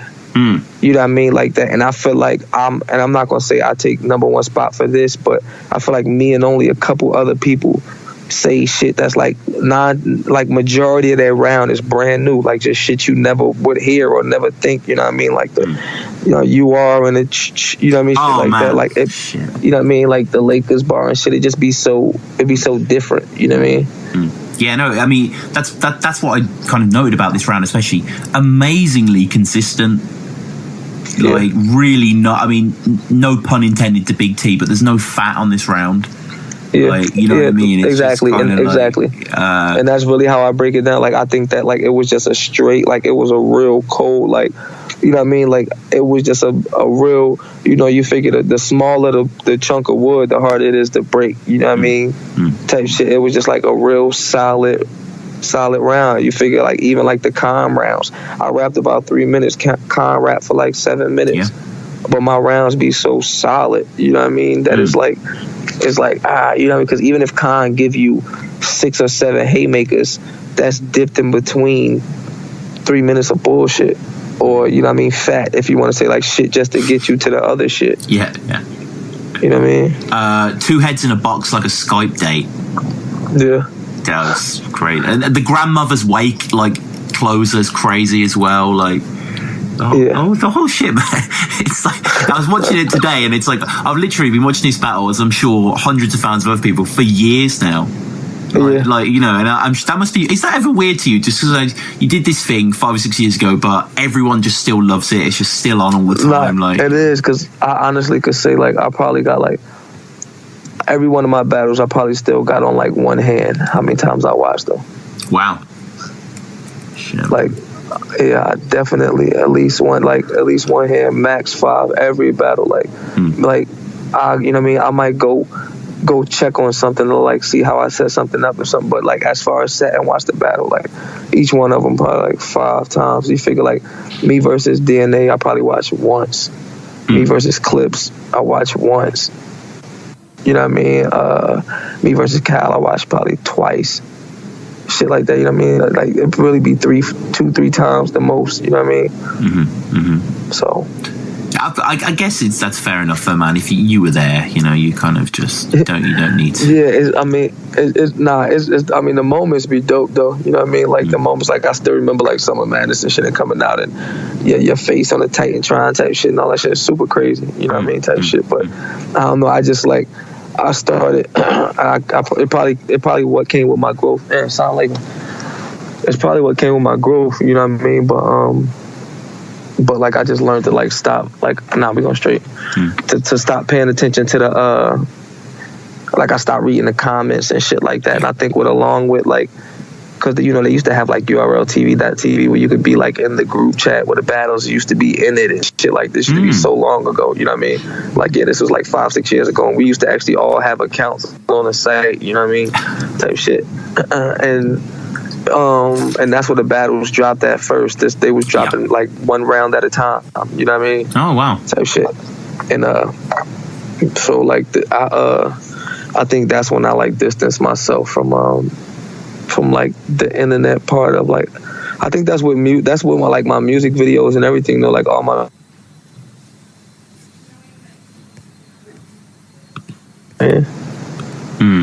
And you know, I mean, his writing is still so good in the first, the whole T in the bag, go and get me lip then sort of stuff, the unit stuff, you and I. He was so crazy. Jesus. He was so crazy that battle. He was going crazy. Like, you know, and like that whole Living Color family and the Cash shit was just like, what the fuck is he doing it here? They say I'm scared of Surf. I say Surf who? The whole Surf cool. Like, oh my goodness. Just like, he got the most swag. Like oh my god, like that's just ridiculous. Oh man, yeah. It's just that's what makes a battle classic, isn't it? I mean, as good as you are, Big T's just as good. Like, you know, it's absolute clash of the titans here, and then kind of like in your second as well, the kind of, you know, going in on the kind of fat angle, the sort of you know, it has to be that. Like it has to be that. Like if it's not, if we not pause, if we not banging helmets, you know what I mean? Like if it's not like a back and forth, then it can't be classic. Like running through somebody really does you no justice, because they side not gonna watch it. Like if me and Big T both bring 500,000 viewers to the table, if I beat the shit out of him, the 500 people that support him, the 500,000 is not gonna want to watch that shit. Now, if we both just wigging the fuck out, that's a million people together that's going to debate this, which is why shit end up with 2.3 mil and, you know what I mean, shit like that. Yeah. We go straight. No, yeah, I mean, this battle in particular is 1.6 mil at the moment. I mean, deservedly so, you know, crazy battle. But yeah, the whole sort of ranch dressing, bagel fires, kind of Ortiz, Victor shit. The whole sort of, you know, you need L to spell kill, K, rip T up in the middle. Crazy shit, man. Very, like, you seem to love kind of language, word stuff, spelling stuff. You know, that seems to be you know. And then the whole sort of, you know, jelly bean trail to a bear trap. Get over to the left. Yeah, to a bear trap. You know, and Big T goes in on your blogging in both his second and third. What is he talking about? I think at the time, I was, we can make it. Like, I used to antagonize like a lot. Like that was my thing. Like I used to like when I first was battling Young L, like I was blogging a lot. You know what I mean? Like when I was battling K-Shine, I was blogging a lot of shit. So he was just talking about how much I used to blog and shit. I used to be heavy on that, like I think that's what, like, but I'm one of the best at that, like building the backstory for the battle or making, you know what I mean, like making the build up to the battle what it should be. No, I remember you and Calico had a great build up video. Yeah, me and Cal, me and K-Shine really, you know what I mean, like was crazy, you know what I mean, like all the way up until shit like that. Big T as well, with that K waving in front of his crib like a polite neighbor. Like a polite neighbor. Yeah, pretty dope shit from T. But yeah, this battle, man, I mean, just to wrap it up, classic, right? Sheer classic. I agree. You know, just, and I'm not trying to blow your horn here. I know you are the guest and whatever, so, but I mean, genuinely, I love this battle, man. It is such a good watch. Yeah, whereas Eddie P and Frisko, they have a great chemistry, don't they? Yeah, man, they're funny as fuck. Just as people, man, I find them fucking hilarious. I knew that was going to be a funny battle, man. Yeah, they're so, and I didn't want to. The thing is with that battle as well, I was like, you know what? The one thing we kind of do have on them is that we can kind of rap better than them. But if we go in with that attitude, we're just going to get clowned. And like, I don't want to be that stiff guy who's trying to bar off somebody who's just trying to clown me. I want to out clown them. So, and I'm really glad that we kind of stuck to that.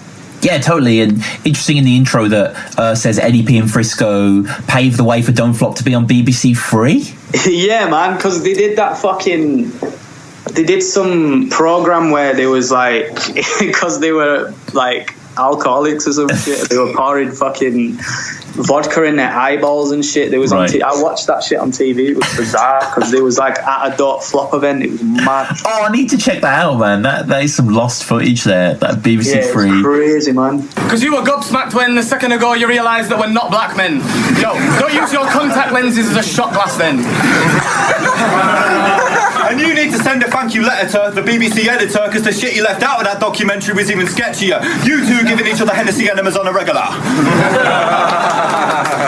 Yo, listen, Frisko and Edward call themselves the base invaders when they're ripping their sets up, but you fuckers should just combine your names like Jedwood because you're Fedwood on a regs, bro. So yeah, Eddie P and Frisko begin, and like I said, they do have they have a kind of finish each other's sentences, great kind of, they never kind of do a Shovel T and Marlon theatrical sort of way, but you do feel like they're good mates, like you say, and they're kind of in each other's pockets, and you know, it is pretty much all I'm gonna fuck your mom, and their kind of twist on it is, I don't want to call it horrorcore, but they definitely go a bit further than normal, don't they? Yeah, it's a bit rapey, innit? Yeah. You know, fuck her up bum with courgette, push it in till it's really fucking hurting. Like the way he says that. That's what I mean. They're just proper funny characters, man. Like they're just funny guys. That's why that battle was soft, because I was dying while they were rapping, and they was enjoying it too. Like, so yeah, that was just probably my favourite battle event. Like I say, man. Yeah, it was. Yeah, the vibe is absolutely astonishing. Going in on Matter, this is talking about someone from Trainspotting gone rotten and sucked the fart out of Doc Cotton's bottom, which is a very British bar, I feel. But and then your lisp comes up. Which, do you even have a lisp? I don't detect. Hey, can you hear me? Sorry, you broke up a bit, man. Sorry. I was just saying, like, I can't really like detect a lisp on you, really. It's there, man. You know, when I drink, it comes out of me. I can control it when I'm sober, man. And then, you know, I think this battle especially, even more than the DPF and Bloodstro battle, is like, you just have these lines. You just have these literal, just like explosive lines, like the whole sort of hair colour and complexion, you look like a lit spliff. I mean, you know, it's dynamite, isn't it, in the room? Yeah, man, it was going down really well, man. It was. I was so gassed, I'm not going to lie, man. In that battle, I was like, wow, this is mad. Like, that was like, that was kind of the pinnacle for me. Like, just for the vibe, man. Just for, not even for the hype, because I think it was after that when it was just before the Micky Worthless battle where it went crazy, where the views came and everything online. I think that's a lot to do with JME shouting me out. Like, JME just shouted me out on Twitter one day and it just went fucking ridiculous, man. Like, yeah, that was crazy. But that before that was the most fun for me, man. Yeah, you know, you call out Bowski. You know, yeah. We don't call him out to battle. You just sort of mention him in the crowd and talk about his tracks, be like dibbity doo and all that sort of stuff. Mad. Goes into him telling little girls his hair colour's Moulin Rouge. Yeah, which I remember is just, that one. You know, I only really remember the bars that get quoted a lot because I've got the worst memory, man. I like when you go on an NDP for not being around. You're like, and who are you? Did you just come out the woodwork with a 2-on-2?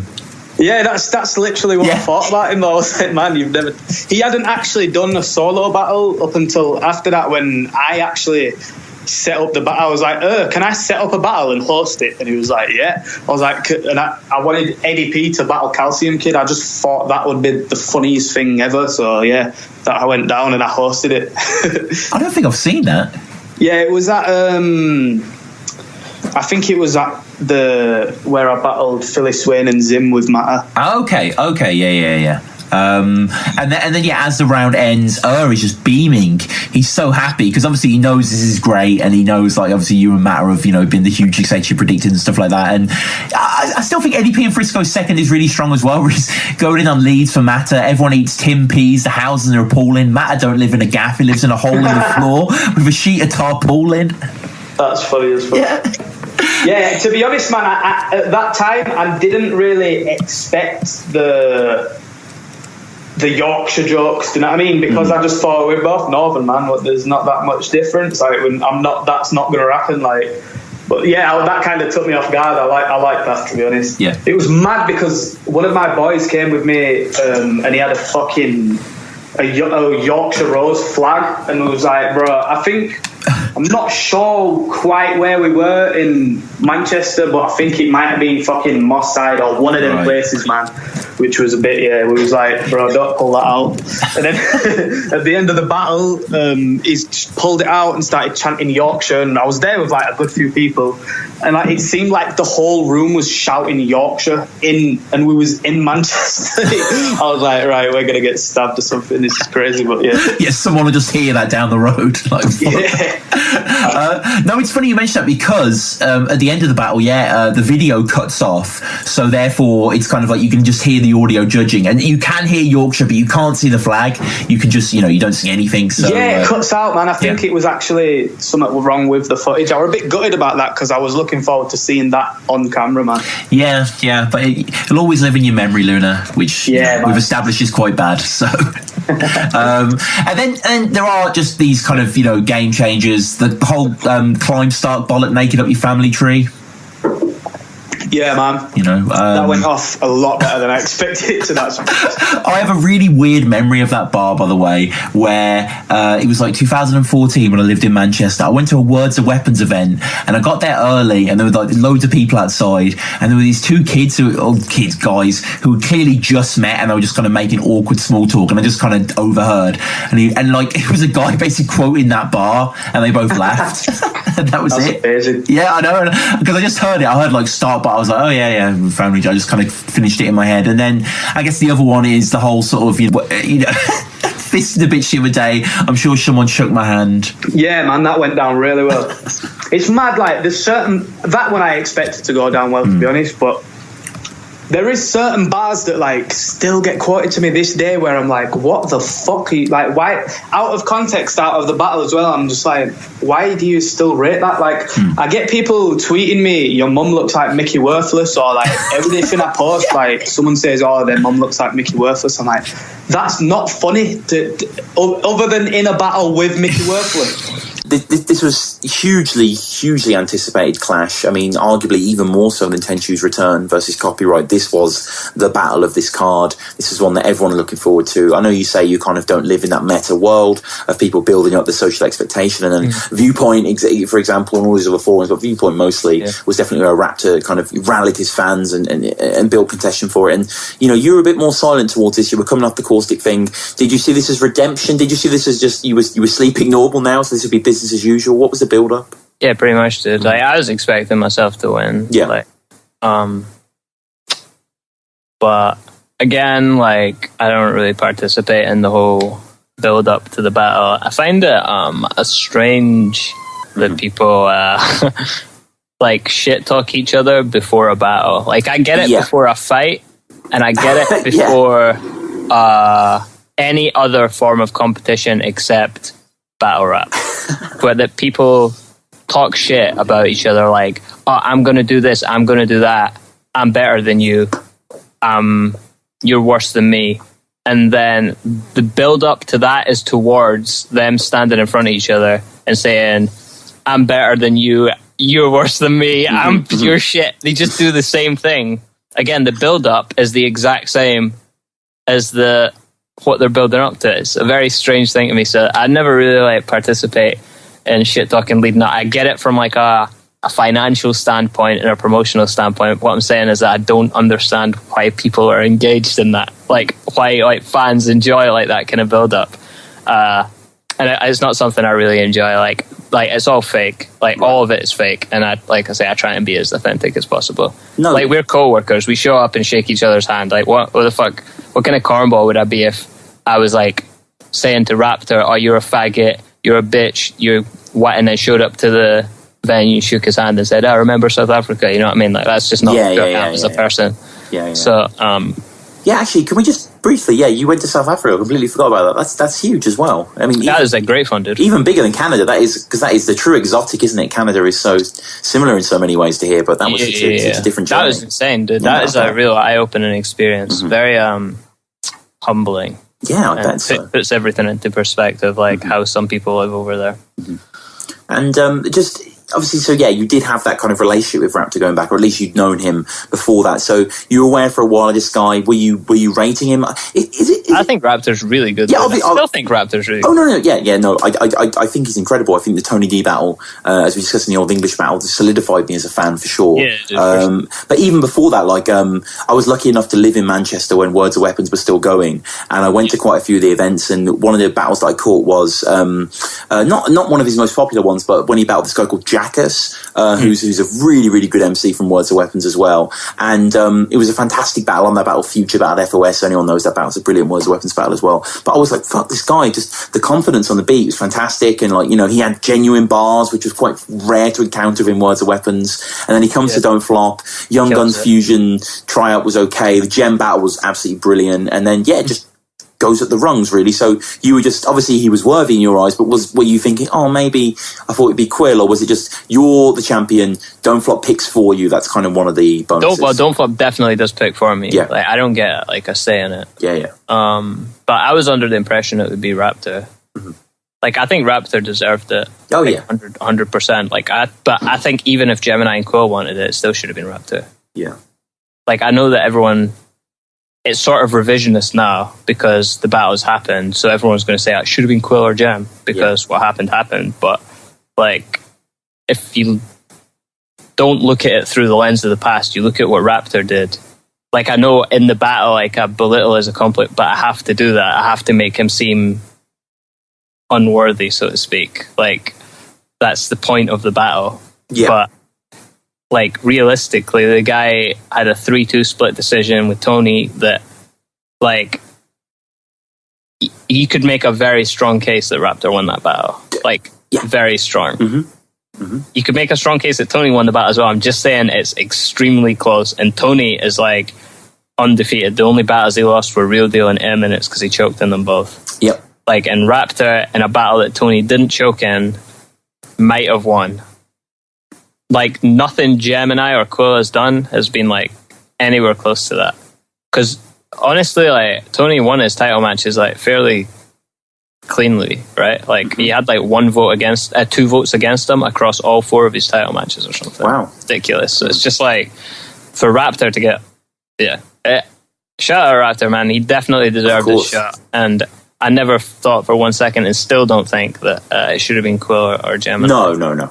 No, and I cannot wait for Raptor versus Shox the Rebel coming out soon. The Rebel, Shox the Rebel. What a It's not a Rebel in ages, dude. I want to get some Rebels. No. The problem with Rebels is when you buy Rebels, you're effectively only buying like 80% of Rebels. Mm-hmm. You know what I mean? That's all that was the problem I've had with it. It's like an inefficient chocolate purchase. Yeah, and it's weird. Like after more than 2 decades now of trying to enjoy the orange and coffee ones, my taste buds just won't. I like the orange. They won't budge. Yeah. I love the orange ones. The orange ones are my favorite ones, but the coffee ones, like literally no one I know likes them. So, and most people only like 3 out of them. So it's like, well, it's just such an inefficient. There is. Like, it's so much easier to get more for your money than Rebels. But yeah, I kind of fancy a Rebel now. Do you remember, an orange one? Yeah. Do you remember the advert where it was like a kind of backroom Japanese like Russian roulette parlor? Yeah, and they're advertising and they're eating the coffee one. They're like, no. It's like, why are you advertising your own chocolate as shit, bro? Like, that's I love that though. No, that was just the embrace of identity of the brand. It just, some kind of weird Russian roulette in the confectionery world. It was proper like the end of the Deer Hunter. Like, man. The bandana. Yeah, that's a good movie, dude. Amazing film. Yeah. So Raptor with his first, one of the things that was so brilliant about this event that Don't Flop has started doing, which is a genius move, is they've started live streaming their first rounds. So anyone that's not a member of Viewpoint probably wouldn't be aware, but basically, what they do is exactly that. So every battle of that day, including Soul versus Raptor, I remember Frankie Fraser versus Jay Short came on quite early. It was just so cool to see the first 2 rounds. Then you just got a taste for the flavour of it. Really good on their move. So we had seen this round before, and I remember seeing this round just after the battle had occurred and thinking, oh God, Raptor's here. Like, Raptor's coming with some really, really good writing, which he does throughout. I should say that his writing is of a great quality and there's no reason for that. But I just feel that the reason title matches matter, the reason the title matches keep happening, the reason they're actually a thing is because most of the time, what it means is that both competitors are rising their writing level above what they've done before to fit the occasion, which is definitely what I think happened with you versus C, when you had that round where you kind of attacked the whole, Mark Grist Blizzard crop and sort of like, you use the title match and your opponent kind of as a prism on which to kind of attack wider issues and then kind of gaze them through it. And it's a really interesting thing you do. Yeah. And obviously you do that as well. We'll get onto the, you forgot one sort of thing. We'll get onto those. So whereas I feel that the sort of C performance was kind of definitely a notch up for you already as you were getting better and better and better as we keep going through. Whereas I felt that maybe Raptor's kind of Tony and Cannon rounds were maybe slightly superior to his stuff here. I don't know if you feel the same way. Perhaps it also could be, I know I keep coming back to this, could be an expectation thing. Right. Like the lens that people view a battle through is extremely important and how the consensus forms on like how good their performance is. You know what I'm saying? Yeah, no, completely. And everyone thought Raptor was going to kill it. He was like on Viewpoint. It's definitely not why I stay away from the promotional side and be I'm going to kill it. But like if you like say all that shit, the expectation just becomes extremely high. So it's an unfortunate byproduct of me that I don't do that because it makes my expectations very a lot easier to meet because I don't really set any myself. Like publicly, I set them for myself, but not publicly. So yeah, I think maybe and when you say that you're going to do all this and say you're going to kill it and that you're just going to murder me, then when you don't, anything less than that is makes it look worse. And when you lose the battle, it looks even worse than it would have had he just been quiet. Yeah, and quite badly. But there is some good stuff here. You don't have likability, this sort of stuff here. Too bad you can't write delivery. References and all that scientific shit could make this the same on either side, like it's a line of symmetry. It's really that kind of good stuff from Raptor. Really, really good stuff here, and his delivery is really good as well. And because we haven't yet seen your rounds. We're kind of just judging it on its own merit. It does stand out and it does seem good and he is battling. I mean, how are you feeling when he was kind of there? Like, he's quite a physical performer, you know, he's kind of coming at you. He's got a great flow to him. It must be, it's quite a tough opponent, even right there live in front of you. Yeah. I mean, like, I don't get, like, shook in battles. Right, like, yeah. What's the worst they can, like, you punch you in the face? All right, cool, man. I've been punched in the face so many times in my life. It's just like, whatever, man. It's not even that bad. Like, it barely hurts. Like, it hurts, like, for maybe, like, 10 minutes or whatever. The worst was, like, for a couple of days when the guy hit me in the jaw. Oh. And it hurt to eat for a while. But that, like, other than that, it's like, getting hit, there's a lot worse things that can happen than getting punched in the face. That is not as bad as everyone makes it out. So if I'm already like not scared of like the worst case scenario, like, then it's just like, whatever, dude, be as loud as you want. Yeah. No, for me, what they're doing doesn't really affect me, other than like if they have a very good round, it makes me up my game. Whereas like in the third round, after he chokes his third round, I sort of don't perform it as aggressively as I would have had he just had like some incredible third round or whatever. Yeah. So the only thing it would do is make me up my level to try and match their intensity. Whereas by the third round of that, I was like,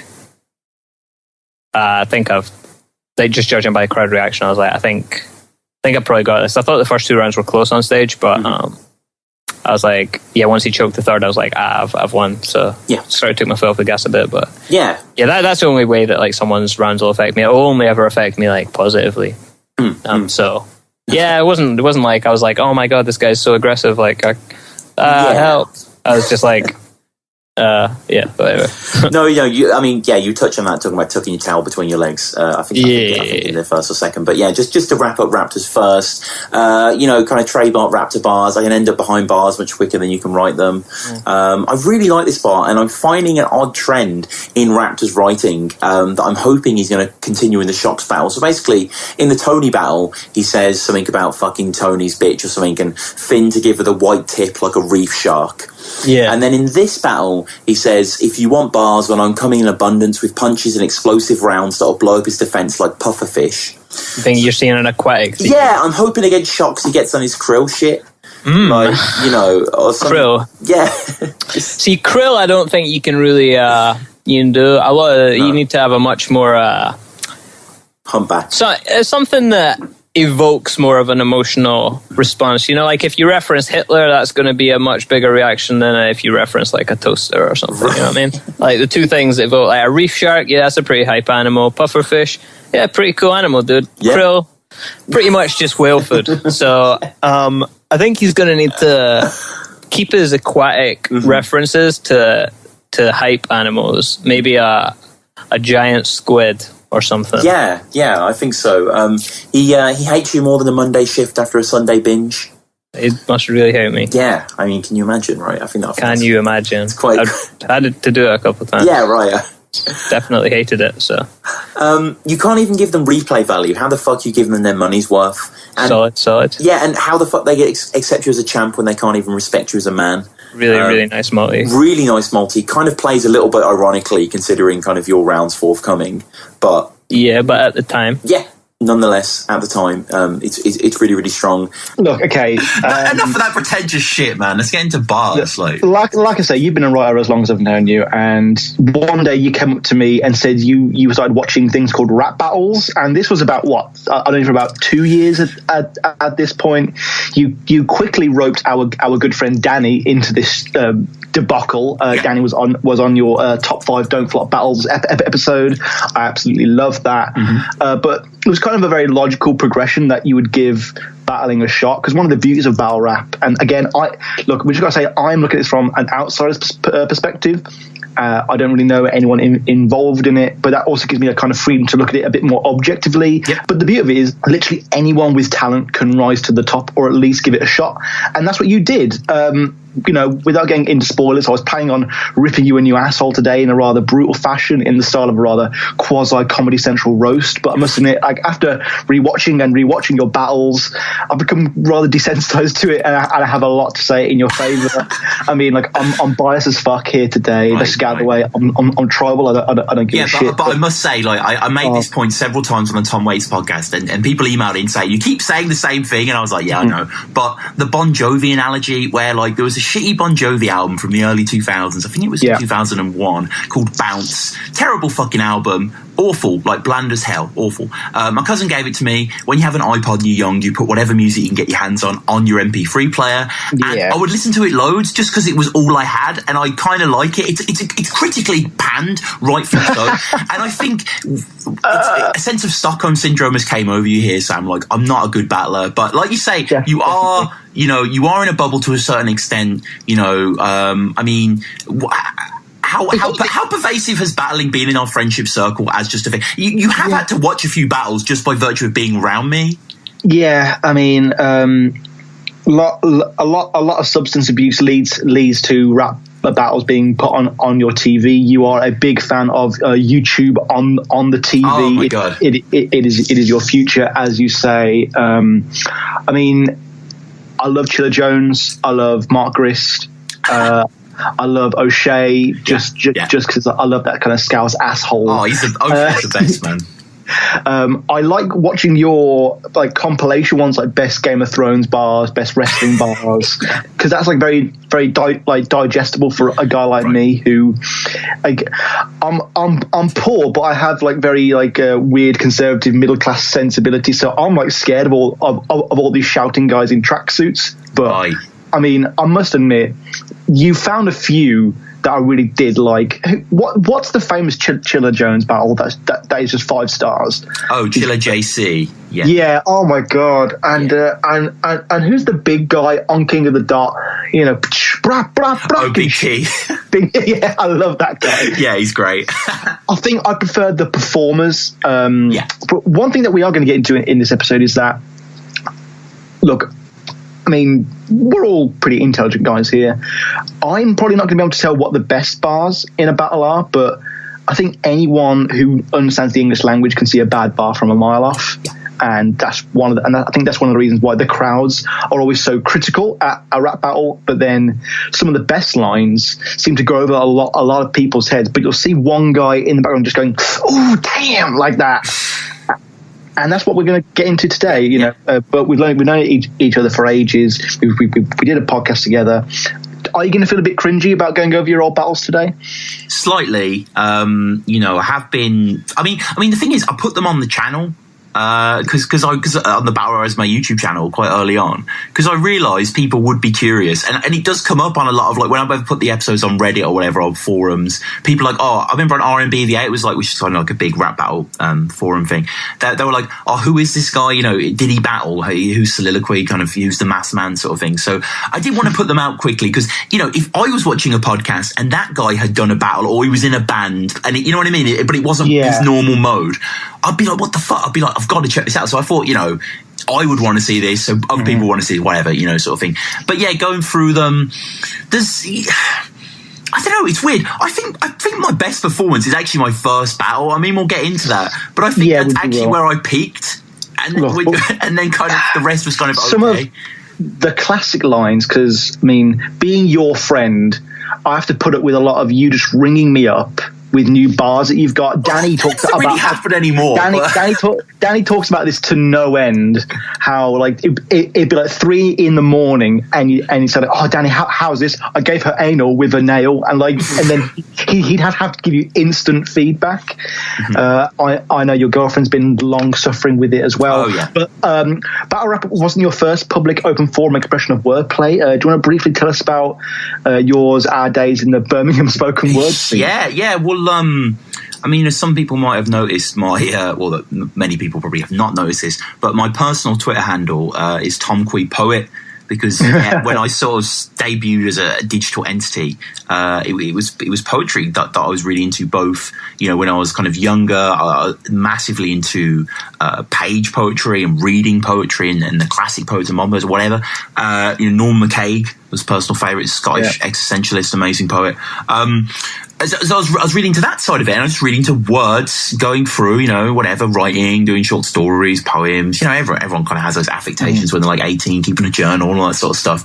And weirdly enough, it was kind of through battle rap how I started to get into spoken word as well, which was way before I even performed as a battler. So long story short, it was like, I was kind of just getting into battling, maybe my second year of university, and, really enjoyed it really quickly. And I remember I was in it. I'd seen all the big battles, and I was sort of getting into the more of the, like, your souls and stuff like that. And various people like Pamphlet was another one early on that I really connected to. And I remember I went on holiday. Like, it was kind of like second year ended, and we went on a family holiday to Turkey or whatever. And it's one of those holidays where you just sort of sit around and whatever, and just kind of listen to music or write or read books by the pool, or it's not really that active. I took like a big A4 pad with me, and I remember I just couldn't stop writing bars. Like, I don't know what happened. Like, I've been watching battling for like 3 or 4 months and not written a bar. Like I'd thought of a few bars. I remember my friend Dave that I lived with, we were walking to this bar once, and I was just like,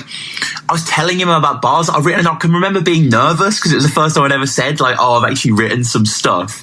And I was like, oh, they were awful. It was like, learn it, fam. I'm from Birmingham. I was just like, it was just kind of these inklings of rhymes and, whatever, you don't really know what you're going on. But yeah, anyway, so I go to Turkey, and I just remember that was all I did. That was literally all I did, was just write in this A4 pad, and bars just coming out constantly, wordplay schemes. None of it was that good, of course, I strain to mention, but a lot of it did make the first battle, and I'll kind of point out a lot of those bars when we get to that sort of thing. But writing a fuck ton of bars. And I remember my brother lives in Australia now, but that was when my brother was, a little while ago, so my brother still lived with us. And he was long suffering. I remember every afternoon I'd sort of throw bars at him that I'd written that day. And the first day he enjoyed it, so I kind of got the false impression that he wanted me to do it more. But then later on, he was just like, I don't give a fuck, man. I don't understand a lot of these, and they're not very good. And like, he was my only audience.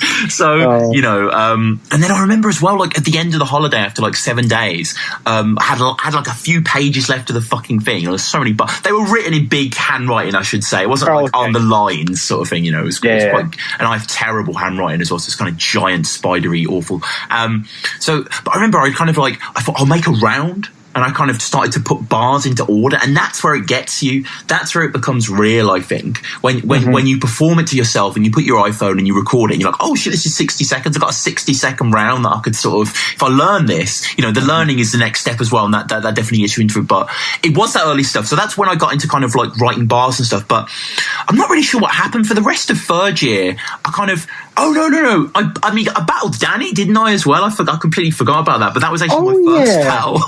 Yeah, this is weird. That was it was in someone's back garden, wasn't it? Oh, no, that's right. Okay. Yeah, you're bringing back so many memories now. Okay, so, sorry, we'll get to the spoken word. So, yeah, I'd seen battles, in 2012, went on holiday, and it really was, I mean, it's kind of weird. I haven't really even verbalized this Turkey writing session. I mean, like, the bars are in my old house as well. Like, obviously I live in Oxford now, but back in Birmingham, I'm pretty sure the bars I have like stacks of things that just don't get touched, you know what I mean? So I reckon they are there. I'll have to find some and put them online. Maybe I'll go through them for a video or something. That would be quite funny, or whatever. Oh, that would be funny. That would be funny, actually. That would be good. That'd be good content. But so yeah, in the summer of 2012, we were at Jordan Tallis's house. Was that Jordan Tallis's party? Who's a good mutual friend of ours. His nickname's Rice. I won't explain why. It's not very interesting, but it's a good nickname that's stuck for some reason. Was that the party where I sucker punched him? No, that was my house party like 2 years before. Yeah, so... So yeah, this was Jordan Tallis's party. I was there with Danny O'Gorman. Danny O'Gorman, as you say, is kind of like, one of our closest friends, a really old friend of yours, really good friend of mine as well. He's been on Battle Rap Resume. He did the Battle Rap Resume logo, as I said. He's a great co-host. So knowledgeable about Battle Rap. His knowledge of verses is insane. Yeah, you can literally, he can recite the entirety of Chiller JC. He can literally do it word for word, and he'll fuck off maybe a word or two, but he'll know it. He'll know like 98%. It's crazy, this guy. Obviously going to have him on the show. But I was writing bars. he was writing bars. You know, we were both getting into battle rap a lot. We were both really drunk, and it was just kind of like, oh, let's just do a battle. Fuck it, we'll do a battle in the garden. Like, obviously, a lot of our friends from school or whatever were there, and we remember we got a small crowd and we did it. And I think we did like 2 rounds each, and like it was pretty ramshackle, but. You know, it's kind of like the primordial man, you know, when you're rubbing the sticks together and finally you get a spark. Like, if you get reaction to a bar, like that is ecstasy. And you know, that was the first one. So, yeah, we battled there. And then when I went into 3rd year, I was part of the Bernardo Society at university. Yes. Which is very lame, but it was just kind of one of those things you put on your CD whatever. And it was all right. You know, we did a lot of cool events, actually. We did organise quite a lot of things, including a rap battle. So we did like a sort of charity night where we had bands and like shit like that. And this is in Liverpool. This is in Hannah's Bar, if anyone remembers Hannah's Bar.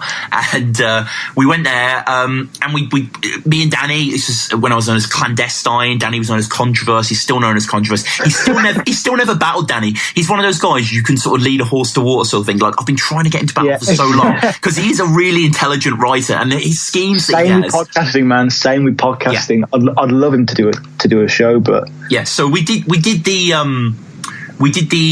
battle, you know, at the bar, and I remember it went okay. There is actually footage of it that I've still got, I think, on an old laptop or something, but it went all right. I remember Danny really mumbled a lot, and like I had a lot of bars about Jimmy Savile because that had just happened, and there was some reaction. And I remember there was quite a funny moment after, because it kind of went down okay. It wasn't a horrible. There was quite a lot of people there. There was probably like 50 people there. If anyone knows the kind of function room in Hannah's Bar, there's kind of like a big bar there, and you know, band area and stuff, and a mixing desk. So it's fairly large. But I remember afterwards, because obviously when you go to university every year, you're in new seminars with people in your kind of, you know, whatever, your class. So there's new faces you see, old faces you see sort of thing. And by chance, this girl that I hadn't seen for like a year was there. And she was like, oh, how you doing? I was like, hey. She was like, did we just rap battling? And I was like, yeah. And like, you know, she'd last seen me on some fucking Yates seminar or some shit. Just, you know, I didn't really know her. Like, so yeah, anyway, that was, you know, kind of doing that. And like, I think for the rest of 3rd year, I'd like to say I was like working. I wasn't really like studying, but whatever, you know. I don't know. I was trying to get into Don't Flop into some capacity. I was really interested in doing it, but nothing really kind of, you know, came about, to be honest with you. Nothing kind of went to fruition. It was really difficult that way. So then at Anglican Cathedral in Liverpool, you know, absolutely amazing cathedral. I think we visited before, Sam. You know, beautiful building. You know, the Dwarven Fortress. Yes. Yeah. It's massive. It's unbelievable. So I was there. Yeah, I was there with someone, and we were just kind of looking around inside the church, and there was a poster for an upcoming night that was to do with LIPA, because in Liverpool they have LIPA, which is like that Paul McCartney music school, art school that's like really, you know, kind of like a Brit school sort of thing. So anyway, it was like this thing for this concert. It was 2 music artists, and they were like from Don't Flop, Harry Baker, who I don't know if you're aware of, but I'm sure everyone listening will be aware of. Had him on the show. He's big at the Fringe, isn't he? Yeah, massive spoken word guy, incredible. You know, I think he won like the European Slam, like, you know, majorly talented guy, awesome guy. And I was like, oh fuck, I'm so gonna go to this. Like, I was just like, yeah, you know, I'd seen 1 or 2 of his battles. I think 1 was out at the time, but I was like, oh, I like this guy, spoken word guy sort of thing. And I went there and I watched it, and he was fantastic, and I was really spellbound by it. I thought, you know, it was a real sort of transcendental moment when I was experiencing kind of poetry and battling as one kind of thing. These 2 passions are kind of coalescing to this guy. And I remember I left, and it was raining really heavy, but I lived in the centre of Liverpool, so it wasn't that far. So I kind of ran 10 minutes, and I think I grabbed some beers as well for some reason. And then I went home, and I went to my desk, and I wrote I Want You to Be My Ex, like in one sitting. Like that afterwards. Poem, oh my God. Which is, because to get long story short, so get into the spoken word now, So I used to do spoken word quite a bit. I don't really do it anymore, but, you know, search me on Tonquee spoken word on YouTube, and you'll find loads of videos on there and stuff. It's very pun based as well. I think battle rap fans will enjoy it. It's very scheme based. But yeah, the first thing that I wrote was I Want You to Be My Ex, which is about kind of me getting on better with my girlfriends after we've broken up.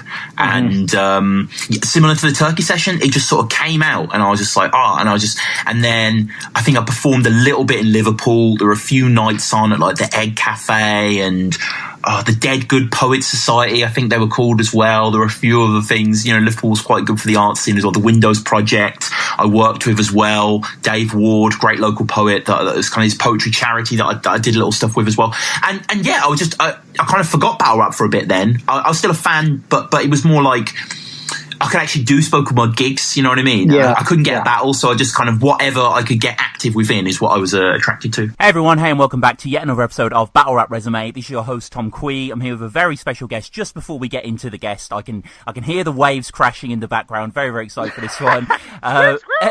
We're at Battle Rap Resume on Twitter. Email us battleresume@gmail.com. If you want to support the show, patreon.com/Battle Resume. You want to listen to episodes, you want to get access to exclusive content, you just want to give back if you enjoy the show, you enjoy Battle Rap Resume.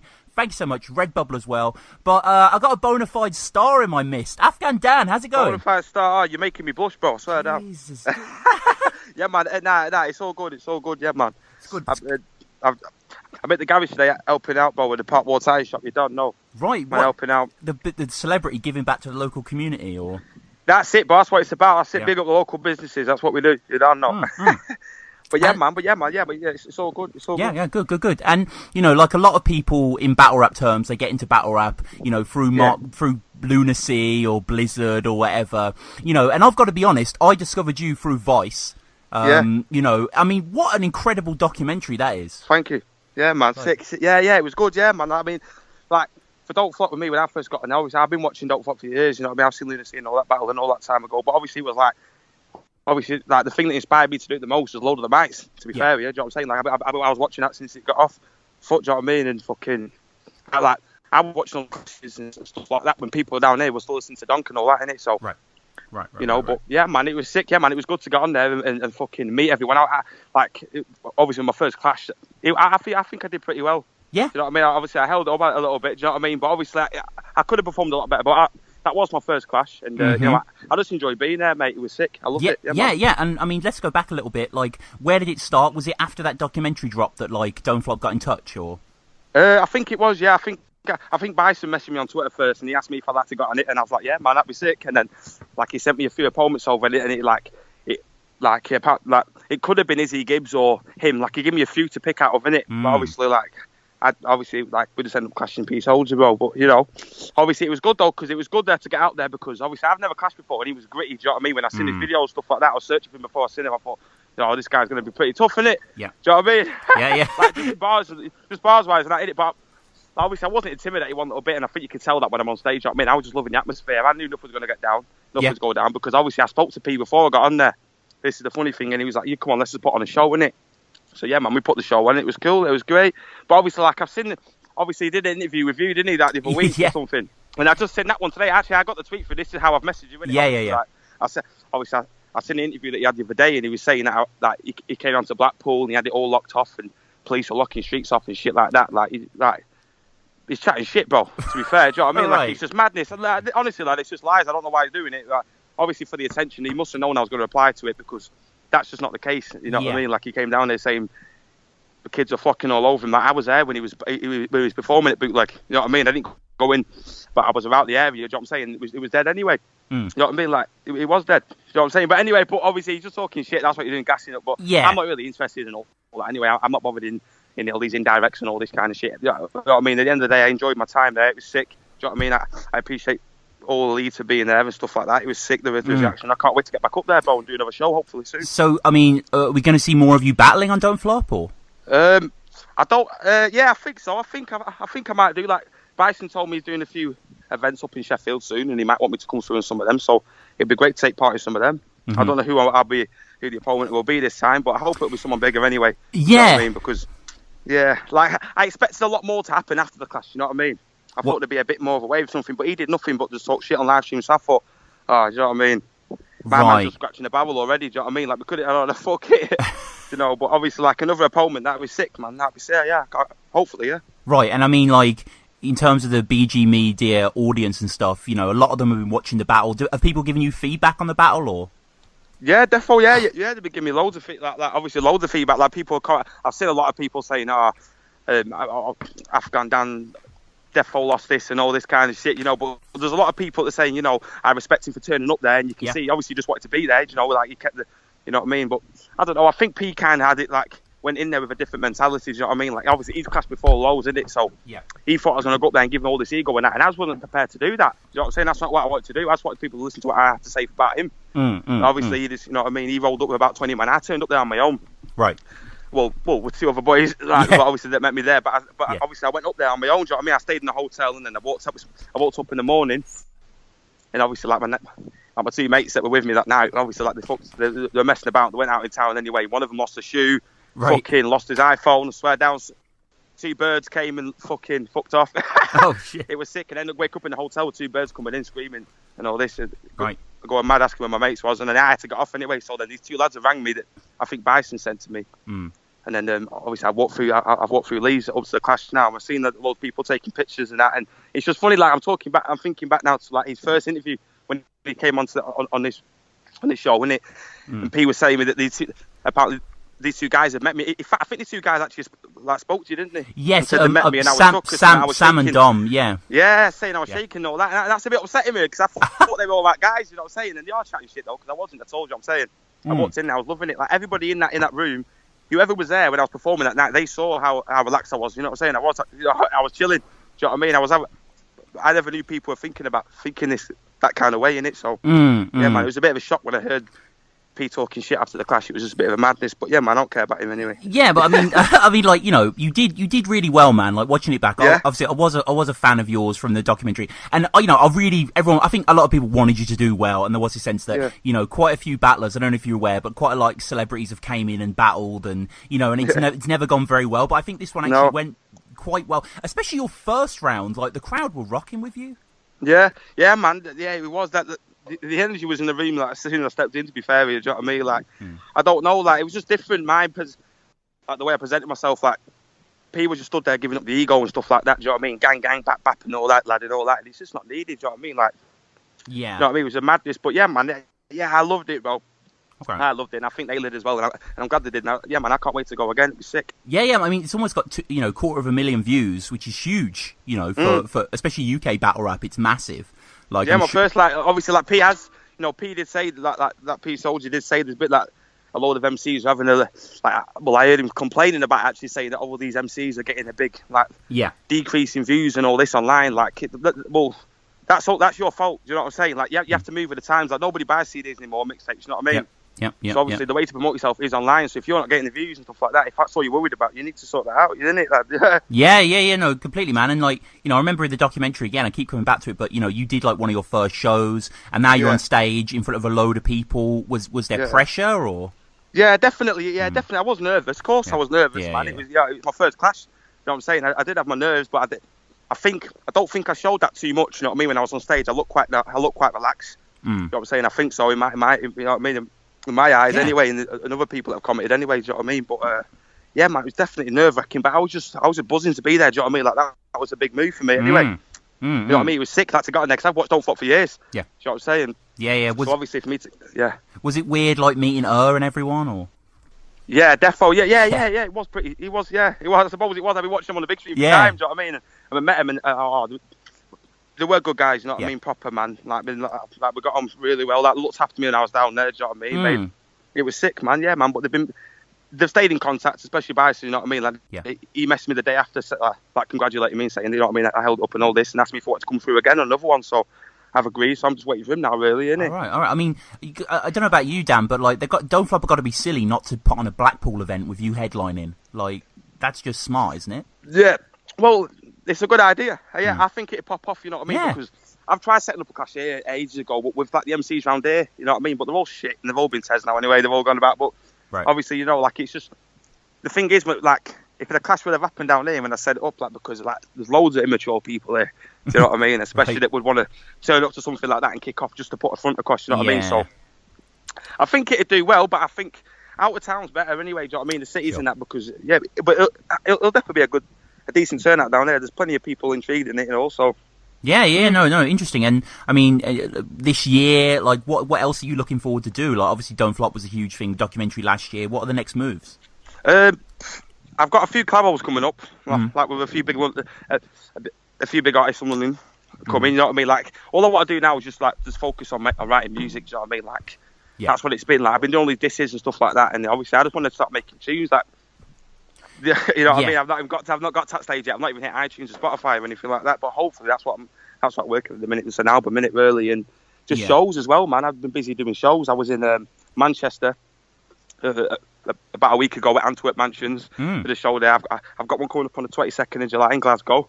Oh shit, you're travelling, man. That's dope. Travelling, boss. I've been everywhere. I've been Manchester, London, Leeds. It's been getting about, but that's what I've had to do. Do you know what I mean? Because nobody else from here that's been networking.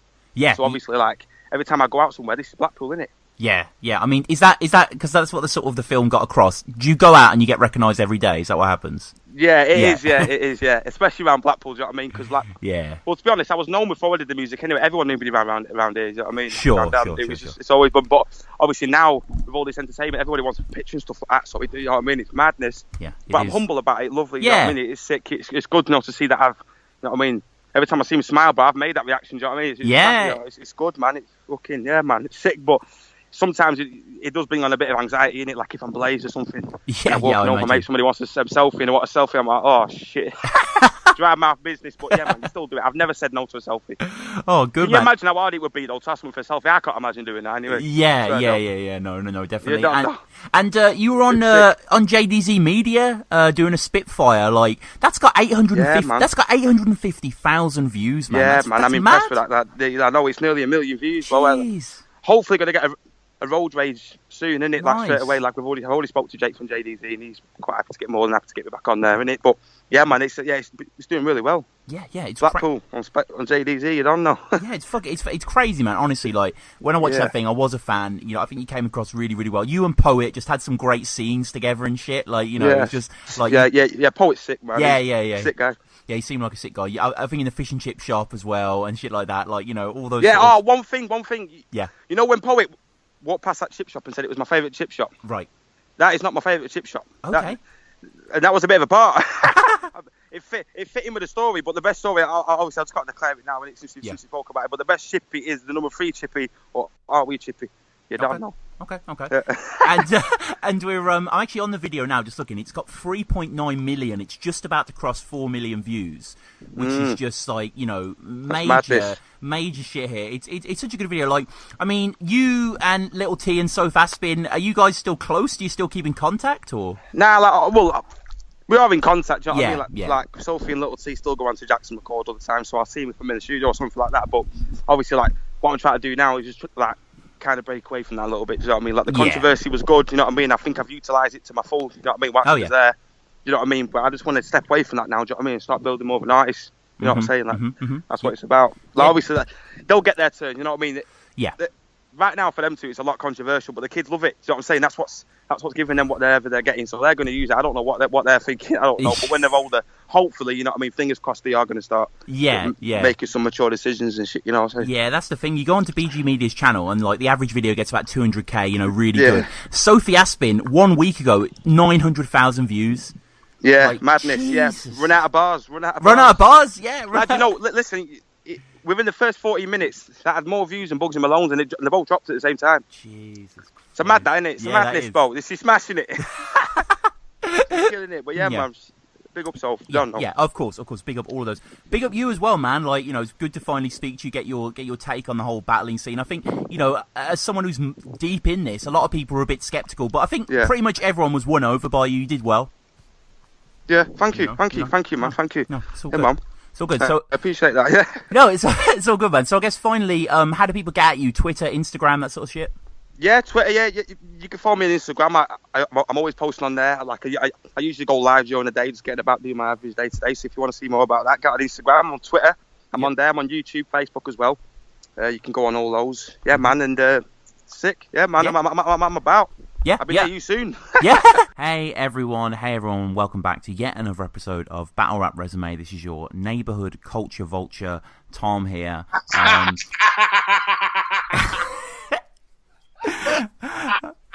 Okay. You're in good spirits. So you know, this is kind of a weird sort of episode. Really, it's odd times at Battle Rap Resume headquarters. You know, we're still getting the episodes out, but I'm battling Briggsy now. Suddenly there's this weird Mickey beef thing that hopefully we're going to try and dissect through this. So this is kind of it though. It's never going to be resolved. Me and you are enemies. Right. Shit. Oh my god, these lower tier enemies. But this started with tweets, but apparently you were like blackout drunk when you made them. No, I was stone cold sober. I don't know where you heard that. On Sarcasm City. I forgot they released that. Oi, do you want to know the truth, Tom? I've got a mixtape coming out, bro. Right. Yeah? You hear what I'm saying here? Right. And you know what, yeah? I need to get some fucking promo done. And you know what I thought would be a good place to start? Picking on you, bruv. So now you've got a fucking problem, mate. Apparently you're going to punch me up, you tweeted. I'm a thief? I wrote that. Listen, there's never a threat of violence from me. Even if I say it online, it's not really going to happen. You know what I'm saying? Right. My new mixtape is coming out, bro. Yeah? Do you know what it's about? Okay. It's about content theft, bro. It is, bro. You need to listen to it. Do you not think you're being a little ungrateful considering the amount of coverage that I've given KTI, the fandom? Grateful, truthfully. For what? For everything I've done for you, bro. But like, I love battle rap. There's no lying. Like, in my face on a regular daily basis, bro. Dude, I celebrate what you've created. You celebrate me, yeah? Yeah. No, you fucking don't. You liar. You hate Tom King of the Runnels. That's so not true. And you came to the event and you talked through every fucking battle, bro. Would you do that at Don't Flop? I spoke for a few, but like, you know, I've covered... There was only a few on the card. How much have I covered the channel, though, Mickey? Seriously, I've done like 25 episodes. I've done cross-promotional... I had Blunt Ted on for 3 times, for God's sake. You know what I mean? Exactly. You must hate King of the Runnels. No.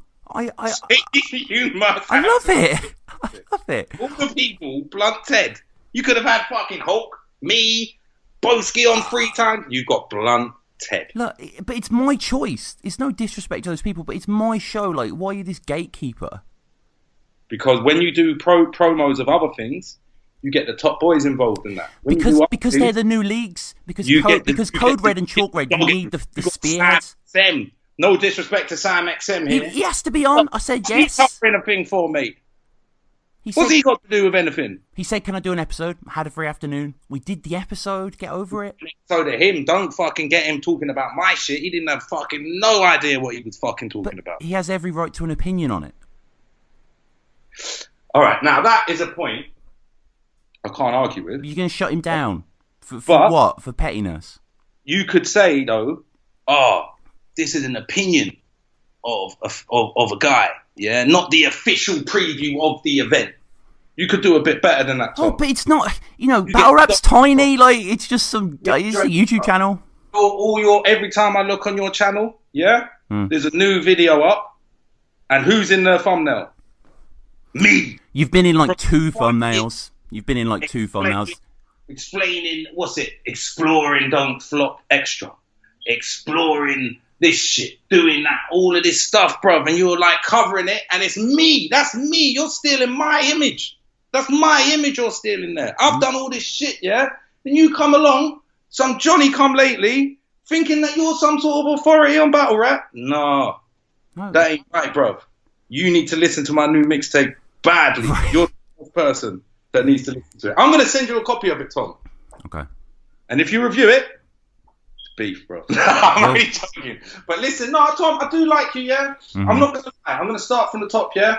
Right. When it come to Battle Rap Resume, yeah, and you was interviewing battlers and getting the battlers on to discuss their battles, yeah, I could respect that. I rated that. I thought, yeah, he's doing his thing, yeah? Now, you've turned into, like, people think you're like this battle rap guru, yeah? But you don't even know half the fucking shit you're talking about, bro. You talk nonsense, quite frankly. You freestyle. I can hear you making things up as you go along half the time, bro. You know what I mean? You just say, I think this has got something to do with maybe Kruger burnt his toast that morning. And, oh, man. Yeah, but you interject. Like, I'm not stealing the content. I'm putting my own spin on it. It's Battle Rap Resume presents a taster of the great in the house, etc., man. Like, I'm not just trying to pilfer it away. Oh, that's when you went too far, bro. You shouldn't have done that. It got like 2,000 views, man. You're making a mountain. Wait, that's besides the point. Like, loads of people have seen it that wouldn't have seen it before. Like, what's the problem? We're just dipping in to people. Like, that's our work there, man. We've done this. Kruger liked it. So Kruger might have liked it, but I didn't like it. Kruger made it. 1-1. That's 1-1. No, I made it. It wouldn't have been the same. Fuck, they couldn't have even done that. How many fucking years did they try to do another In the House tour? How many years did they? But they realised without Micky Worthless, we can't do this. This is just pointless. They were going to bring 20 other battlers out on the next In the House tour just to try and fill the void left by one of Micky Worthless. When you done that review, you should have got me or Enigma or me and Enigma to review it with you. You've just butchered that, chopped it up, added your own voice over the top of it. Nah, man, that's not fucking cool, bro. Like, you really overstepped the mark. This is when I started to realise, nah, I'm not cool with Tom now, because now you're saying mad things on there like, oh, this is unusual to see these two together. No, it wouldn't have been. It is, though, because considering the current climate, it is unusual. I'm recapping it. It's in the title. I'm looking back and appreciating the difference that time has made. To get angry over that is to not understand what a fucking documentary is, Mickey. But who are you to document it, though? Why not? Where's my battle rap license? Like, just let me make a channel, man. Like, it's awful. Yeah, make a channel. Create your own content and make a channel. Stop teaching everyone else's fucking content. There's a YouTube legacy of critics and... You've made a channel. No, you've halfway made a channel. And then I've made a channel? What the fuck? I've made a channel. And you're no sort of authority. Someone on Twitter the other day... authority. Someone on Twitter the other day goes, oh, you probably hate Ruin Your Day as well. No, because these are the people that help build the fucking scene that they're talking about. When you've got Lush One, Thesaurus, Illmaculate, Dirtbag Dan, them sort of cats sitting around, yeah, they can fucking say what they can do and say what they please about the battle rap scene, yeah? When you got some Johnny come fucking lately done the King of the Runnels tryout and then thought, fucking, I'm going to review Metallica albums and then do a fucking channel, trying to give the same sort of opinion on it, when you wasn't even around for all of this shit. This is just an opinion from someone who watched it all unfold on YouTube. Nah, man, you're overstepping marks and shit. Do you know what I mean? There was talks of all sorts of, like, do you know what I mean? Crazy shit. You don't even know, like, the amount of times... I want to know. Tell me. Huh? Tell me, man. Like, that's why I'm here, to help people. People want to know this shit. Like, okay, the people elite know it. I'm not elite. Share it. Let's, you know... Your style version of history, bro. Not you freestyling your version of what battle rap history is, man. You know what I mean? Extensive notes. Any errors aren't intentional. Like, I'm just a fan who does a show, man. The scrutiny you're upholding is kind of ridiculous. Fan shit I can appreciate. Yeah, I appreciate you're a fan. If I wasn't me, I'd be a fan of me. I'm not gonna lie. It's not really a fan of you, but you are a big fan of me because all your fucking videos are about me, bro. Like, you know what I mean? 100%. Right. And then you just said it. You're not a fan of me. So why do you keep fucking dragging up my work? I'm joking, man. Everyone's so sensitive in battle rap. Like, people bring up tweets and stuff. It's like, it's just jokes, man. It's just, battle rappers are sensitive, and I appreciate that. It's a harsh world to be in, but this is my content. You're thieving it, bro. Do you know what I mean? You thieved it. Okay, well, probably won't do it again now. Don't worry about that if you made such a fuss. But you shouldn't. You shouldn't be, or at least just fucking have the courtesy of asking, hollering the people involved. Do you mind if I do this? Do you mind if I felt I was trusted to a certain extent. 2.5 hours of your work into 50 minutes, chop it up and put my voice all over it. Yeah, I think you should fucking ask next time you're going to fucking do something like that, to be completely honest with you. You know what I mean? That's not for you to just go out and do that. Do you know what I'm saying? I suppose ethically. Do a fucking watch episode or some shit. Like, you know what I mean? We could have done a real fucking thing. We could have done a real thing with you. I don't have the facilities to do that. Like, thinking that because you've done a few fucking podcasts with and Lunar C and you've got a few thousand hits on them, yeah, that you've got some sort of right over battle rap. No, you haven't, Tom. You can't just go around doing that. You can't go around stealing people's fucking work. You know what I mean? You're a culture vulture for real, like, do you know what I mean? I started off this conversation trying to be actually kind of like, ha, ha, ha, kind of jolly with you, yeah? But you know what? The more this has gone on, you don't appreciate at all. Like, you just think, it's just a laugh. This isn't just a laugh. This is people's fucking lives. We put our fucking lives into this shit. And you can laugh at that saying, he thinks battle rap's his life. Oh, what a loser. Yeah, I'm a loser. I put my fucking life into this shit. So did Rowan.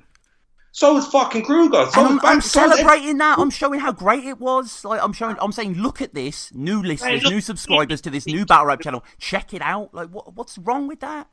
Who do you think is going to bother watching that and then watch the real thing? I reckon loads. I reckon like 2,000 odd people have watched the video. I reckon 100 or so have checked it out, and that spreads over time. Like that videos are there to be watched.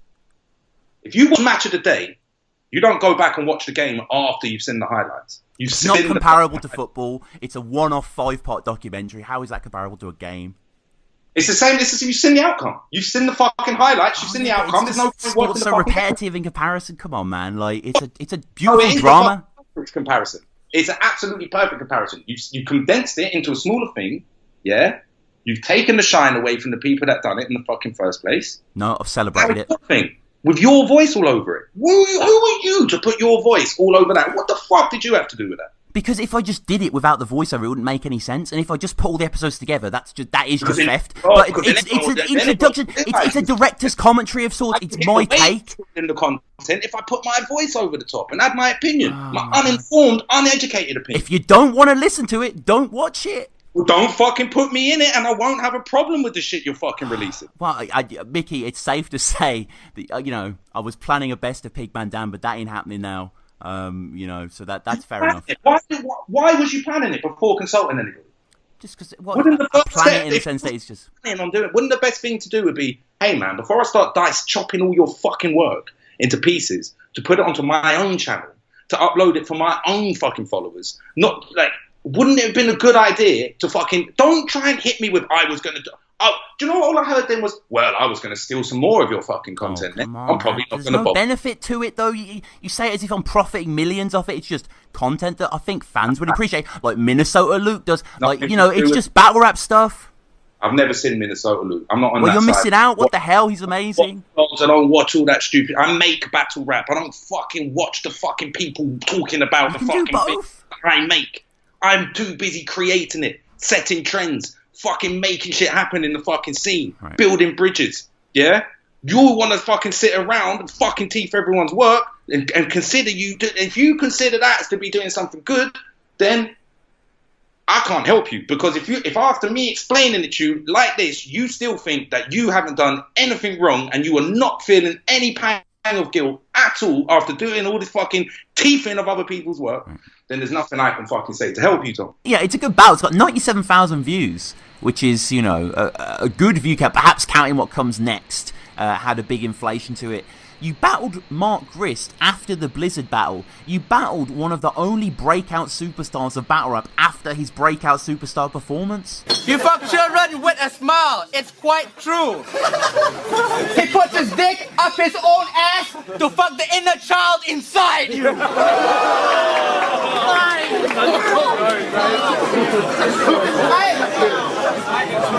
I call my bad girl baby because she's a classy lady.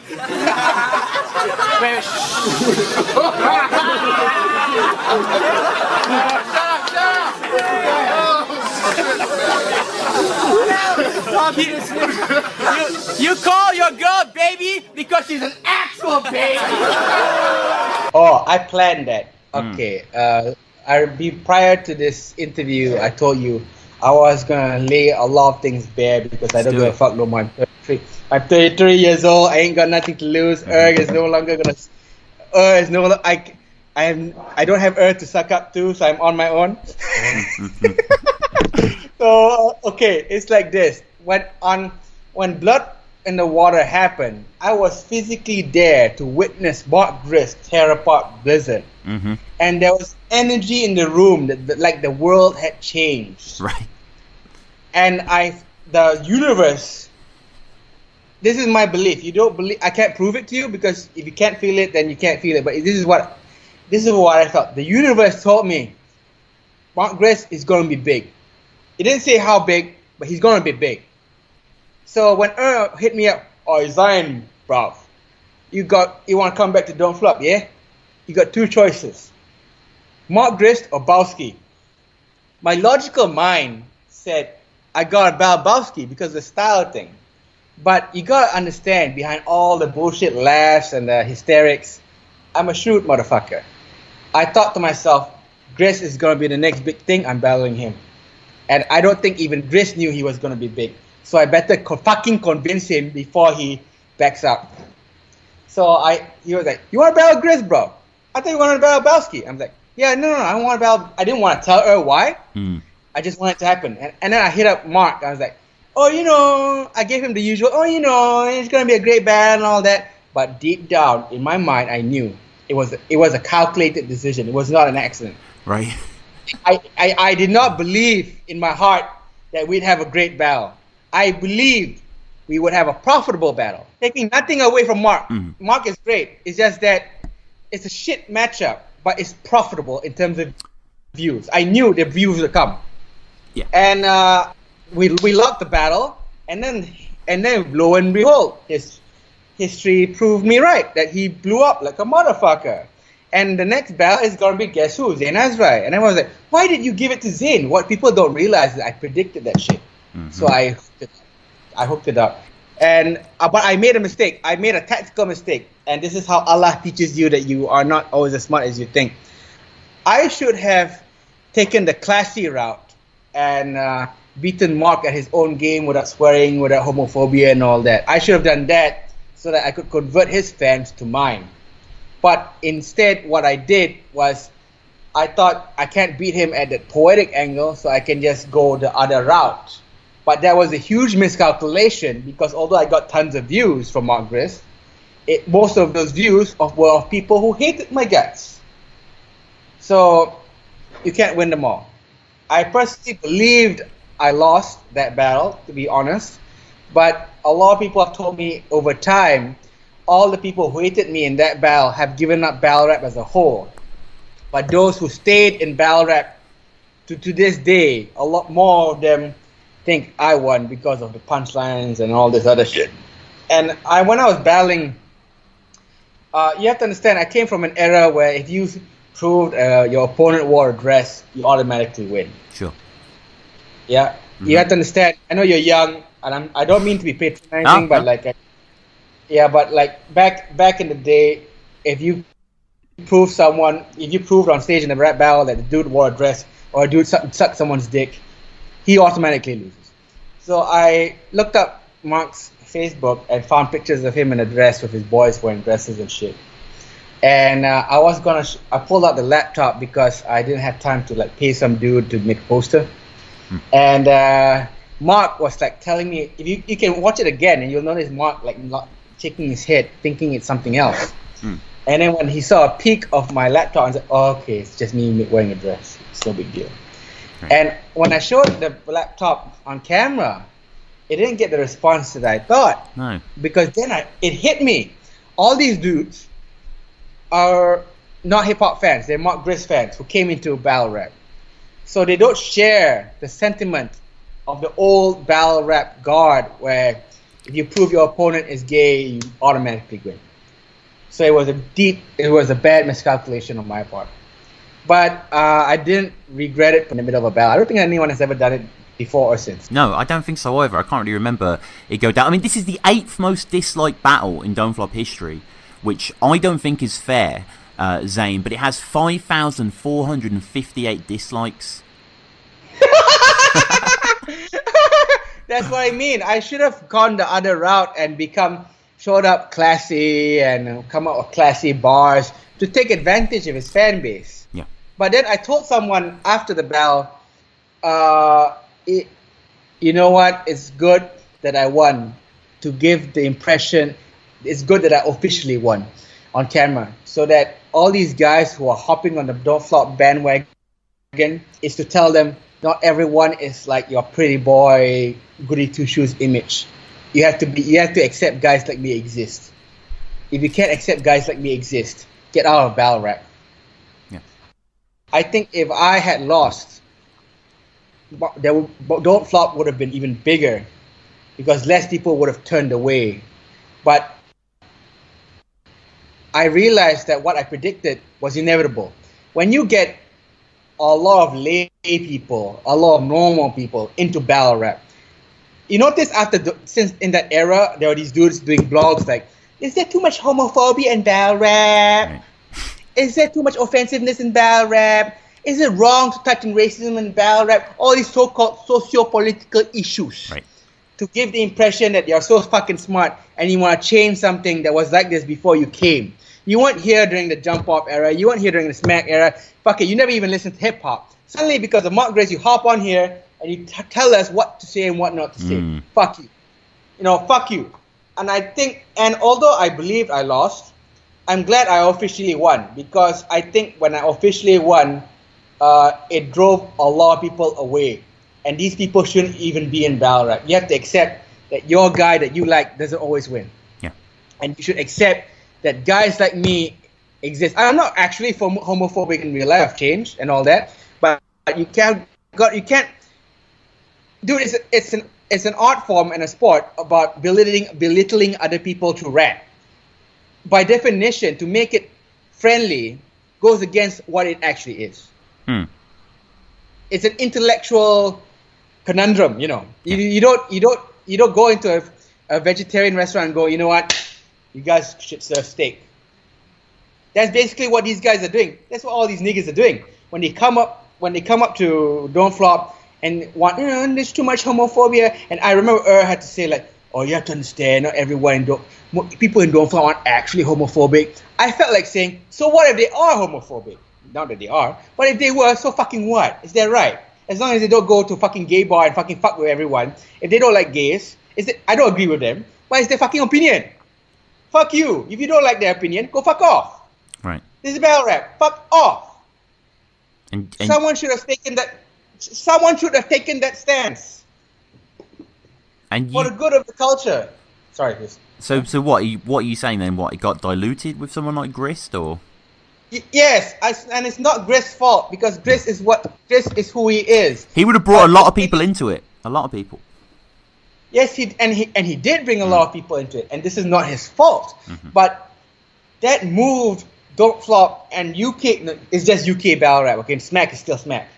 It made UK battle rap into this thing where it's paved the way for guys like the Marlows and the. What's that guy's name? Shuffle T? Marlo and Shuffle T. Yeah. I got nothing against those dudes. I like their shit. But I think it's not cool for you to get into battle rap and not listen to hip hop. And not even give a fuck about hip hop. That's not cool. That's not cool straight up. Because that's like you want to train as a kung fu fighter, right? And you go, I don't like that Chinese food, bro. This Great Wall shit, don't go down with me. Right. But I want to know Kung Fu. You know how bullshit that is? Right. Look, I would say this to Marlo's fucking face. I love him. I love his work. I think he's great at what he does. But straight up, you should. If you don't like hip hop, if you don't even want to bother to listen to hip hop, I don't think you should be in battle rap. Straight up, I won't compromise on this. Like I said, if someone wants to learn Kung Fu and says, I'm not into the Great Wall, I'm not into Chinese calligraphy. I don't want to know anything about Buddha and Taoism. I just want to learn to kick people's asses. Is that fucked up or what? Any Buddhist monk will say, you're full of shit, man. Right. Yeah. But what? And I stand by it. Okay. But what about the writing? I guess, like, if that's what they're saying, it's about the writing. Oh, it's about the writing. Of course, yeah, that's the writing. And the thing is, their writing, no one can deny their writing is good. But if you look closely at what Marlo and Shuffle do, they rarely have great punchlines that are like hip hop ish. Like there's certain things like where Razkaz says, I masturbate with the hands of fate and bust nuts on Mother Nature. And to bring it closer to home in the UK, Rhyme Asylum is full of that shit. Nothing Marlo and Shuffle ever write is anywhere as good as that. I mean, tell me I'm wrong. If anyone disagrees... comment below. I don't know anyone... Yeah? People can... No one... Yeah. I challenge you guys who don't even listen to hip hop to listen to Rhyme Asylum and say to me, Marlo and Shuffle can write better punchlines, and explain why.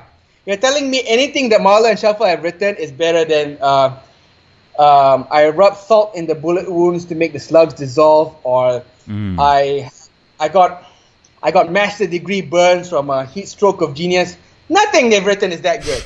Nothing. Let's cut through the hype. Those are fire. I've not heard those before. Those are fire.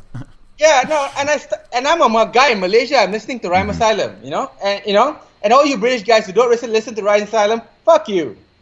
I don't care if I lose fans over this. It's your country. These are your legends. You should know. Okay, and the thing is, the whole point of battle rap originally was that you battle, you have music, you have merchandise or something, and then people check out your music. Yeah.